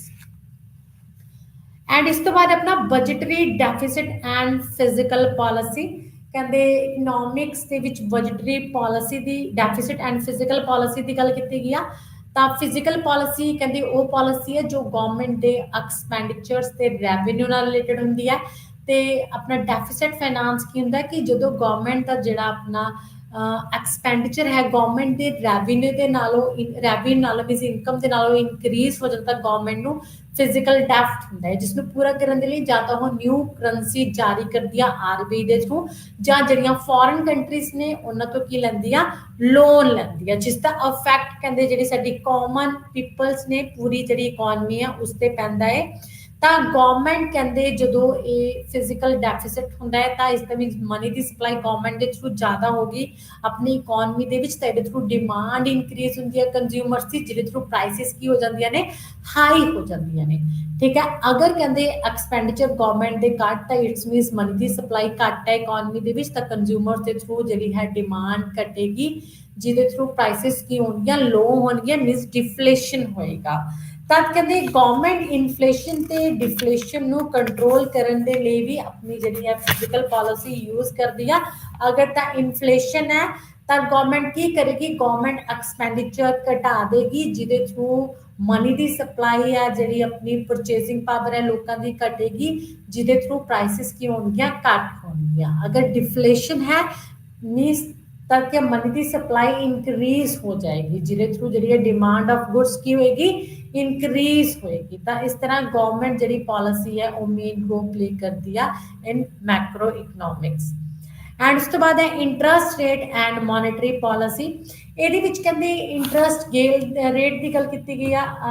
ਜਿਹਦੇ ਥਰੂ ਆਪਣੀ ਮੋਨਿਟਰੀ ਪਾਲਿਸੀ ਵਰਕ ਕਰਦੀ ਹੈ ਤਾਂ ਮੋਨਿਟਰੀ ਪਾਲਿਸੀ ਕਹਿੰਦੇ ਆਪਣੇ ਮਨੀ ਐਂਡ ਸਪਲਾਈ ਨਾਲ ਰਿਲੇਟਡ ਮਨੀ ਦੀ ਸਪਲਾਈ ਦੇ ਨਾਲ ਰਿਲੇਟਡ ਹੈ ਐਂਡ ਠੀਕ ਹੈ ਜਿਹੜੀ ਆਪਣੀ ਇਕਨੋਮੀ ਦੇ ਵਿੱਚ ਕੀਤੀ ਜਾਂਦੀ ਹੈ ਥਰੂ ਦਾ ਬੈਂਕਸ ਕਹਿੰਦੇ ਮੋਨਿਟਰੀ ਪਾਲਿਸੀ ਦੇ ਵਿੱਚ ਕਹਿੰਦੇ ਜਿਹੜਾ ਕਮਰਸ਼ੀਅਲ ਬੈਂਕਸ ਹੁੰਦੇ ਨੇ ਉਹ ਕ੍ਰੈਡਿਟ ਕ੍ਰੀਏਸ਼ਨ ਕਰਦੇ ਨੇ ਕਿਸ ਦੇ ਕੰਟਰੋਲ ਦੇ ਅੰਡਰ ਆਰਬੀਆਈ ਦੇ under reserve bank of India ਦੇ ਅੰਡਰ ਤਾਂ ਆਰਬੀਆਈ ਕੀ ਜੋ ਵੀ ਇਨਸਟਰਕਸ਼ਨਸ ਦਿੰਦਾ ਆਪਣੇ ਕਮਰਸ਼ੀਅਲ ਬੈਂਕਸ ਨੂੰ ਫੋਲੋ ਕਰਨੀਆਂ ਪੈਂਦੀਆਂ ਨੇ ਕਿ ਉਹ ਕਿੰਨੇ ਪਰਸੈਂਟ ਜਿਹੜਾ ਹੈ ਰੇਟ ਆਫ ਇੰਟਰਸਟ ਤੇ ਕ੍ਰੈਡਿਟ ਕ੍ਰੀਏਸ਼ਨ ਕਰਨਗੇ ਤੇ ਇਹਨਾਂ ਦਾ ਸੀਆਰਆਰ ਮੀਨਸ ਕੈਸ਼ ਰਿਜ਼ਰਵ ਰੇਸ਼ੀਓ ਜਿਹੜੀ ਉਹ ਕਿੰਨੀ ਇਹਨਾਂ ਨੇ ਆਪਣੇ ਕੋਲ ਰੱਖਣੀ ਆ ਤੇ ਕਿੰਨਾ ਗਾਹਾਂ ਇਹਨਾਂ ਨੇ ਲੋਨ ਤੇ ਪੈਸਾ ਦੇਣਾ ਹੈ ਜੋ ਇਹਨਾਂ ਦੇ ਕੋਲ ਜਮਾ ਹੁੰਦਾ ਹੈ ਐਂਡ ਐਸਐਲਆਰ ਸਟੈਟਡ ਲਿਕੁਇਡਿਟੀ ਰੇਸ਼ੀਓ ਜਿਹੜੀ ਉਹ ਇਹਨਾਂ ਨੇ ਕਿੰਨੀ ਰੱਖਣੀ ਆ ਠੀਕ ਹੈ बैंक रैपो रेट कहते किन्नी ब्याज की दर होनी चाहिए या किन्ने परसेंट बैंक्स ਨੂੰ दूसरे आरबीआई ਦੇ ਕੋਲ ਰੱਖਣਾ ਪਏਗਾ ਕਹਿੰਦੇ ਇਸ ਦੇ ਥਰੂ ਜਿਹੜੀ ਹੈ monetary policy with the help of RBI and commercial banks ਦੇ ਥਰੂ ਕੰਮ ਹੁੰਦਾ ਹੈ ਆਪਣਾ money the supply increase and decrease ਹੁੰਦੀ ਆ ਜਦੋਂ ਤੱਕ ਕਹਿੰਦੇ ਇਨਫਲੇਸ਼ਨ ਹੁੰਦਾ ਹੈ ਤਾਂ ਮੋਨਿਟਰੀ ਪਾਲਿਸੀ ਦੇ ਅੰਡਰ ਕਹਿੰਦੇ ਆਰਬੀਆਈ ਕੀ ਕਰਦਾ ਹੈ ਇਨਫਲੇਸ਼ਨ ਦੇ ਦੌਰ ਦੇ ਵਿੱਚ ਜਿਹੜਾ ਆਪਣਾ ਹੈ ਮਨੀ ਦੀ ਸਪਲਾਈ ਉਹਨੇ ਘੱਟ ਕਰਨੀ ਹੁੰਦੀ ਹੈ ਤਾਂ ਉਹਦੇ ਲਈ ਉਹ ਰੇਟ ਆਫ ਇੰਟਰਸਟ ਇਨਕਰੀਜ਼ ਕਰ ਦਿੰਦਾ ਹੈ ਸੀਆਰਆਰ ਇਨਕਰੀਜ਼ ਕਰ ਦਿੰਦਾ ਜਿਸ ਦੇ ਥਰੂ ਕਹਿੰਦੇ ਜਿਹੜੇ ਬੈਂਕਸ ਨੇ ਉਹਨਾਂ ਦੀ ਕ੍ਰੈਡਿਟ ਕ੍ਰੀਏਸ਼ਨ ਘੱਟ ਜਾਂਦੀ ਹੈ ਕਿਉਂਕਿ ਲੋਕ ਮਨੀ ਦੀ ਡਿਮਾਂਡ ਘੱਟ ਕਰਦੇ ਨੇ ਜ਼ਿਆਦਾ ਰੇਟ ਆਫ ਇੰਟਰਸਟ ਹੋਣ ਦੇ ਕਰਕੇ ਜਿਹਦੇ ਕਰਕੇ ਜਿਹੜਾ ਆਪਣਾ ਪ੍ਰਾਈਸਿਸ ਆ ਉਹ ਕੀ ਹੋ ਜਾਣਗੇ ਲੋ ਹੋ ਜਾਣਗੇ ਕਿਉਂਕਿ ਮਨੀ ਦੀ ਸਪਲਾਈ ਘਟੇਗੀ ਠੀਕ ਹੈ ਤਾਂ ਫਿਰ ਕੀ ਆ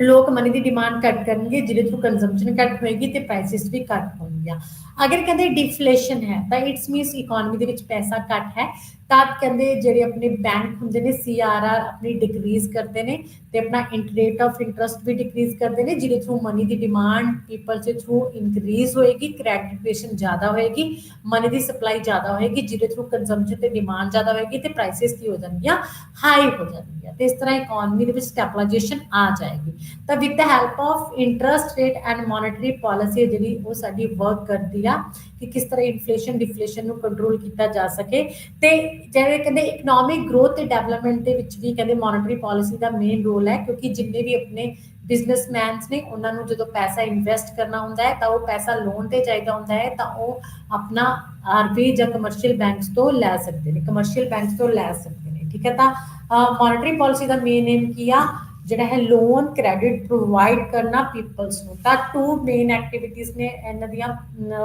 ਆਪਣੀਆਂ ਪ੍ਰਾਇਮਰੀ ਐਂਡ ਸੈਕੰਡਰੀ ਪ੍ਰਾਈਮ ਦੇ ਵਿੱਚ ਆਪਣੇ ਜਿਹੜੇ ਹੈਗਾ ਡਿਮਾਂਡ ਡਿਪੋਜ਼ਿਟ ਕਰਨਾ ਜੋ ਵੀ ਲੋਕਾਂ ਦੀ ਸੇਵਿੰਗਸ ਹੈ ਉਸਨੂੰ ਡਿਪੋਜ਼ਿਟ ਕਰਨਾ ਤੇ ਉਸੇ ਸੇਵਿੰਗ ਨੂੰ ਸੈਕੰਡਰੀ ਦੇ ਵਿੱਚ ਕੀ ਲੋਕਾਂ ਦੇ ਵਿੱਚ ਡਿਸਟ੍ਰੀਬਿਊਟ ਕਰਨਾ with the help of credit creations means loan ਤੇ ਉਹਨਾਂ ਤੋਂ ਕੀ ਲੈਣਾ ਰੇਟ ਆਫ ਇੰਟਰਸਟ ਲੈਣਾ ਤਾਂ ਇਸ ਤਰ੍ਹਾਂ ਜਿਹੜੀ ਮੋਨਿਟਰੀ ਪਾਲਿਸੀ ਆਪਣੀ ਕੀ ਕਰਦੀ ਆ ਵਰਕ ਕਰਦੀ ਆ एंड उस तो बाद अपना next concept macro economics targets and instructions कहते मैक्रो इकनॉमिक्स के मेन टारगेट्स की ने ता macro economics issues discussed above are broadly classified as macroeconomics targets and macroeconomics policies कहते issues like growth and development employment economic stability are macroeconomics targets issues तो ਤੁਹਾਨੂੰ ਪਤਾ ਹੈ ਇਕਨੋਮਿਕ ਗਰੋਥ ਤੇ ਡਿਵੈਲਪਮੈਂਟ ਨਾਲ ਰਿਲੇਟਡ ਐਂਡ ਇੰਪਲੋਇਮੈਂਟ ਤੇ ਜਿਹੜੀ economic stability ਹੈ ਮੀਨਸ ਇਨਫਲੇਸ਼ਨ ਡਿਫਲੇਸ਼ਨ ਨਾ ਹੋਣਾ ਹੈ ਕਿਨੇ ਮੇਨ ਟਾਰਗੇਟਸ ਨੇ ਕਹਿੰਦੇ every nation targets at high rate growth and development with the view of improving quality of life of people ਤੇ ਲੋਕਾਂ ਦੇ ਵਿੱਚ ਇਕੁਐਲਿਟੀ ਲੈ ਕੇ ਆਉਣਾ ਇਕੁਅਲ ਡਿਸਟ੍ਰੀਬਿਊਸ਼ਨ ਆਫ ਵੈਲਥ ਕਰਨਾ ਠੀਕ ਹੈ ਤੇ ਸਾਰੇ ਲੋਕਾਂ ਦਾ ਜਿਹੜਾ ਲਿਵਿੰਗ ਸਟੈਂਡਰਡ ਉਹਨੂੰ ਇਨਕਰੀਜ਼ ਕਰਨਾ ਪਾਵਰਟੀ ਨੂੰ ਰਿਡਿਊਸ ਕਰਨਾ पर कैपिटा इनकम नु इंक्रीज करना लिटरेसी रेट नु इंक्रीज करना इन्फेंट मोर्टैलिटी रेट नु डिक्रीज करना human development index means humans दी सारे एस्पेक्ट्स तो की डेवलपमेंट करना ठीक है एंड प्राइस इंडेक्स रेशियो ठीक है इस प्राइस स्टेबिलिटी होगी अपनी ठीक है ਤੇ ਉਸ ਦੇ ਵਿੱਚ ਕਹਿੰਦੇ ਇਹ ਜਿਹੜਾ ਹੈ अपनी इन्फ्लेशन ਨੂੰ डिक्रीज करना अनएम्प्लॉयमेंट ਨੂੰ ਕਿਸ ਤਰ੍ਹਾਂ ਆਪਾਂ ਘੱਟ ਕਰ ਸਕੀਏ ਠੀਕ ਹੈ ਇਹ ਆਪਣੀ ਇਕਨੋਮੀ ਦੇ ਕਿਨੇ ਮੇਨ ਟਾਰਗੇਟਸ ਨੇ ਕਹਿੰਦਾ with the help of physical and monetary policy ਕਹਿੰਦੇ major micro economics policies instruments main instruments की ने अपने मैक्रो इकनॉमिक्स ते मॉनेटरी एंड फिजिकल पॉलिसी कहते क्योंकि गवर्नमेंट के अंडर आते हैं with the help of these कहते इंस्ट्रूमेंट्स कहते जी अपनी स्टैबलाइजेशन है price stabilization economic stabilization and economic activities को इंप्रूव किया जा सकता है ये अपना मैक्रो इकनॉमिक्स इस तो इलावा अपना नैक्सट है important uses of macro economics कहते मैक्रो इकनॉमिक्स के इंपॉर्टेंट यूजेस की ने आप इन्हों कितना यूज कर सकते हैं मैक्रो इकनॉमिक्स को helpful in understanding the functioning of economy कहते ये सानू कहते जो कंपलैक्स अफेयर ने इकॉनमी दे कि केड़े जेडे अपने इकॉनमी के इशूज ने उन्होंने बारे पता लगता है जिवें कि सैवरल इकनॉमिक फैक्टर्स ने जिवें कि तुसीं देखे या अनएम्प्लॉयमेंट हो गया पॉवर्टी हो गया ठीक है बिजनेस साइकल्स हो गया growth and development means national income हो गया जीडीपी हो गया कहते सारे ਜਿਹੜੇ ਫੰਕਸ਼ਨਿੰਗ ਇਕਨੋਮੀ ਦੀ ਕਿੱਦਾਂ ਹੁੰਦੀ ਉਹਦੇ ਬਾਰੇ ਪਤਾ ਲੱਗਦਾ ਹੈ ਸਟੱਡੀ ਆਫ ਨੈਸ਼ਨਲ ਇਨਕਮ ਆ ਜਿਹੜੀ ਇੱਕ ਨੇਸ਼ਨ ਦੀ ਇਨਕਮ ਆਪਾਂ ਉਹਨੂੰ ਕਿੱਦਾਂ ਸਟੱਡੀ ਕਰ ਸਕਦੇ ਹਾਂ ਉਹਦੇ ਜਿਹੜੇ ਮਾਡਲਸ ਨੇ ਮੈਥਡਸ ਨੇ ਮੈਜ਼ਰਮੈਂਟਸ ਨੇ ਉਹਨਾਂ ਬਾਰੇ ਪਤਾ ਲੱਗਦਾ ਜਿਵੇਂ ਕਿ ਆਪਣੇ ਨੈਸ਼ਨਲ ਇਨਕਮ ਨੂੰ ਮੈਜ਼ਰ ਕਰਨ ਦੇ 3 ਮੈਥਡਸ ਨੇ value added method product method and income method ਆਪਾਂ ਉਹਨੂੰ ਡਿਟੇਲ ਦੇ ਵਿੱਚ ਕਰਾਂਗੇ and the next is formulation of economic policies ਕਹਿੰਦੇ ਜਿਹੜੀਆਂ 5 ਈਅਰ ਪਾਲਿਸੀਜ਼ ਬਣਾਈਆਂ ਜਾਂਦੀਆਂ ਨੇ ਗਵਰਨਮੈਂਟ ਦੇ ਉਹਨਾਂ ਦੇ ਵਿੱਚ ਮੇਨ ਏਮ ਕੀ ਰਹਿੰਦੇ ਨੇ 5 ਈਅਰ ਪਲਾਨਸ ਕੀ ਰਹਿੰਦੇ ਨੇ ਕਿ ਉਹਨਾਂ ਨੇ ਇੰਡਸਟਰੀਅਲ ਸੈਕਟਰ ਨੂੰ ਇੰਪਰੂਵ ਕਰਨਾ ਹੈ ਜਾਂ ਐਗਰੀਕਲਚਰ ਸੈਕਟਰ ਨੂੰ ਇੰਪਰੂਵ ਕਰਨਾ ਹੈ ਜਾਂ ਫਿਰ ਦੋਨਾਂ ਦੇ ਵਿੱਚ ਇਕੁਅਲ ਇੰਪਰੂਵਮੈਂਟ ਕਰਨੀ ਆ ਜਿਹਦੇ through growth and development Puri economy ਦੀ ਹੋ ਸਕੇ ਤੇ ਅਨਐਮਪਲੋਇਮੈਂਟ ਰਿਡਿਊਸ ਹੋ ਕੇ ਇੰਪਲੋਇਮੈਂਟ ਇਨਕਰੀਜ਼ ਹੋ ਗਏ ਪ੍ਰਾਈਸਿਸ ਸਟੇਬਲ ਰਹਿਣ and study of trade cycles ਕਹਿੰਦੇ ਜੋ ਵੀ ਟ੍ਰੇਡ ਸਾਈਕਲਸ ਆਉਂਦੇ ਨੇ ਠੀਕ ਹੈ ਜਿਵੇਂ ਕਿ ਬੂਮ ਰਿਸੈਸ਼ਨ ਰਿਕਵਰੀ डिप्रैशन ठीक है तो उसनों कितना कंट्रोल करना कितना फ्लैक्चुएशन इन चेंजिस ने ਜਿਹੜੇ ਪ੍ਰਾਈਸਿਸ ਨੇ ਉਹਨਾਂ ਨੂੰ ਫਲਕਚੁਏਟ ਹੋਣ ਤੋਂ ਸਟੇਬਲ ਕਰਨਾ ਕਿ ਉਹ ਚੇਂਜ ਨਾ ਹੋਣ and change in the general price level general price level जो अपना फिक्स किया गया ਉਹਦੇ ਵਿੱਚ ਕਿਸੇ ਵੀ ਤਰ੍ਹਾਂ ਦਾ ਚੇਂਜ ਨਾ ਹੋਣਾ ਨਾ ਤਾਂ ਜਨਰਲ ਪ੍ਰਾਈਸ ਦੇ ਵਿੱਚ ਡਿਫਲੇਸ਼ਨ ਹੋਣਾ ਮੀਨਸ ਘਟਣਾ ਨਾ ਹੀ ਇਨਕਰੀਜ਼ ਹੋਣਾ ਮਤਲਬ ਇਨਫਲੇਸ਼ਨ ਹੋਣਾ ਇਸ ਨੂੰ ਕਿੱਦਾਂ ਕੰਟਰੋਲ ਕੀਤਾ ਜਾ ਸਕਦਾ with the help of monetary and physical policy and the next is economic growth ਕਹਿੰਦੇ the problem of increasing in the rate of economic development has assumed great significance in underdeveloped economy ਹੁਣ ਦੇਖੋ ਜਿਹੜੀਆਂ ਆਪਣੀ economy ਨੇ 3 type ਦੀਆਂ ਹੁੰਦੀਆਂ ਨੇ ਇੱਕ ਹੁੰਦੀਆਂ ਨੇ ਡਿਵੈਲਪਿੰਗ ਇੱਕ ਹੁੰਦੀਆਂ ਨੇ ਅੰਡਰ ਡਿਵੈਲਪ ਇੱਕ ਹੁੰਦੀਆਂ ਨੇ डिवेलप्ड जिवें कि USA and America and developing जो अपनी इकॉनमी मींस डिवेलप हो रही है एंड अंडर डिवेलप जो हजे अल्प विकसित ने जो हजे डिवेलपिंग के पाथ ते भी नहीं है कहते इकनॉमिक ग्रोथ के लिए कहते जी मैक्रो इकनॉमिक्स स्टडी करना जरूरी है कि कितना अंडर डिवेलप कंट्री के आप जी अपनी ग्रोथ इनक्रीज कर सकते हैं with the help of policies helpful in study of micro economics कहते अगर आपको मैक्रो इकनॉमिक्स के बारे पता है तो आप माइक्रो इकनॉमिक्स ईजिली किया स्टडी कर सकते हैं जिवें कि law of diminishing returns law of marginal utility है ਤੇ ਉਸ ਤੋਂ ਬਾਅਦ ਕੰਜ਼ਿਊਮਰ ਇਕੁਇਲਿਬ੍ਰੀਅਮਸ ਤਾਂ ਅਗਰ ਲੇਕਿਨ ਮਾਈਕਰੋ ਇਕਨੋਮਿਕਸ ਸਾਨੂੰ ਪਤਾ ਹੈ ਤਾਂ ਆਪਾਂ ਈਜ਼ੀਲੀ ਜਿਹੜੀ ਹੈ ਮੈਕਰੋ ਇਕਨੋਮਿਕਸ ਉਸ ਨੂੰ ਸਟੱਡੀ ਕਰ ਸਕਦੇ ਹਾਂ ਕਿਉਂਕਿ ਅਗਰ ਆਪਾਂ ਨੂੰ ਪਰ ਕੈਪੀਟਾ ਇਨਕਮ ਪਤਾ ਤਾਂ ਆਪਾਂ ਟੋਟਲ ਕਰਕੇ ਆਪਣਾ ਹੈ ਜੋ ਨੈਸ਼ਨਲ ਇਨਕਮ ਦੇਖ ਸਕਦੇ ਹਾਂ ठीक है लेकिन अगर अपन नेशनल इनकम पता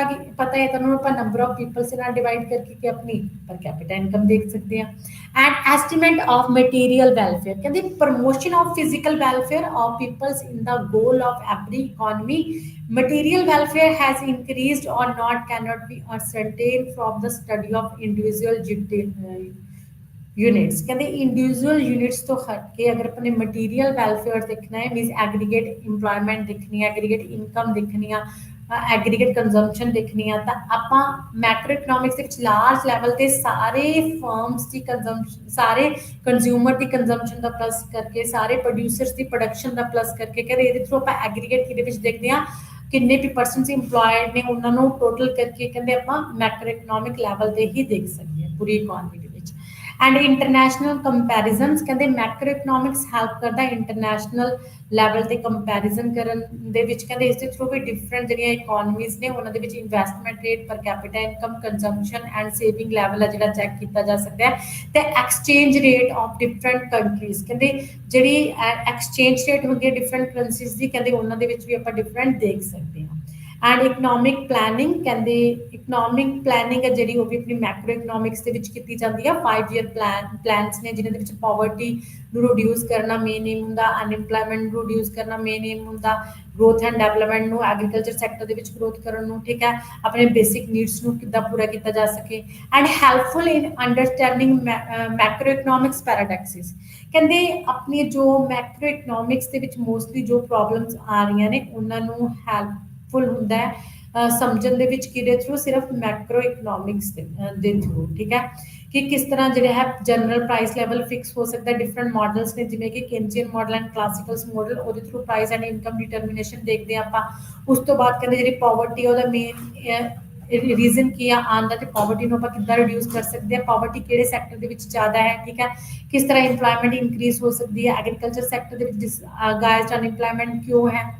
ਤਾਂ ਇਹ ਸਾਰੇ ਜਿਹੜੇ ਬੇਸਿਕ ਇਸ਼ੂਸ ਨੇ ਮੈਕਰੋ ਇਕਨੋਮਿਕਸ ਦੇ ਥਰੂ ਹੀ ਆਪਾਂ ਕਵਰ ਕਰ ਸਕਦੇ ਕਿਉਂਕਿ ਮੈਕਰੋ ਇਕਨੋਮਿਕਸ ਦੇ ਵਿੱਚ ਜਿਹੜੀ ਪੂਰੀ ਇਕਨੋਮੀ ਨਾਲ ਰਿਲੇਟਡ ਇਸ਼ੂਸ ਨੇ ਉਹ ਹੁੰਦੇ ਨੇ ਆਪਣੇ ਚਾਹੇ ਉਹ ਇਕਨੋਮਿਕ ਗਰੋਥ ਤੇ ਡਿਵੈਲਪਮੈਂਟ ਨੂੰ ਲੈ ਕੇ ਹੋਣ ਨੈਸ਼ਨਲ ਇਨਕਮ ਨੂੰ ਲੈ ਕੇ ਹੋਣ ਚਾਹੇ ਅਨਇੰਪਲੋਇਮੈਂਟ ਨੂੰ ਲੈ ਕੇ ਹੋਣ ਚਾਹੇ ਪॉवर्टी ਨੂੰ ਲੈ ਕੇ ਹੋਣ ਠੀਕ ਹੈ ਚਾਹੇ ਆਪਣੇ ਐਜੂਕੇਸ਼ਨ ਸਿਸਟਮ ਨੂੰ ਲੈ ਕੇ ਹੋਣ ਕਿ ਹੈ ਆਪਣੇ ਚਾਹੇ ਇਨਫੈਂਟ ਮੋਰਟੈਲਿਟੀ ਰੇਟ की ਜਿਹੜੀ ਹੈ जन्म शिशु दर किन्नी है किन्ने शिशुओं की मौत हो रही है 0 to 6 मंथ की एज दे विच ठीक है वो सारे जो प्रॉब्लम्स ने वो सॉल्व की जांदियां ने मैक्रो इकनॉमिक्स दे विच ते इकनॉमिक्स नू मोस्टली यही 2 पार्ट्स दे विच डिवाइड किया जाता है micro and macro economics micro means small level ते one person means one unit की स्टडी करना चाहे एक कंज्यूमर हो one unit one firm one consumer one producers and macro का मतलब है लार्ज लैवल पे होल इकोनॉमी की स्टडी करना जो भी अपने इकोनॉमी के पूरे इशूज ने इकोनॉमी को लैके चाहे पॉवर्टी चाहे अनएम्पलॉयमेंट चाहे लिटरेसी रेट हो गया अपना एजुकेशन सिस्टम हो गया चाहे हेल्थ सिस्टम हो गया चाहे ट्रांसपोर्ट हो गया कम्युनिकेशंस हो गया ये सारी पूरी होल इकोनॉमी दी प्रॉब्लम्स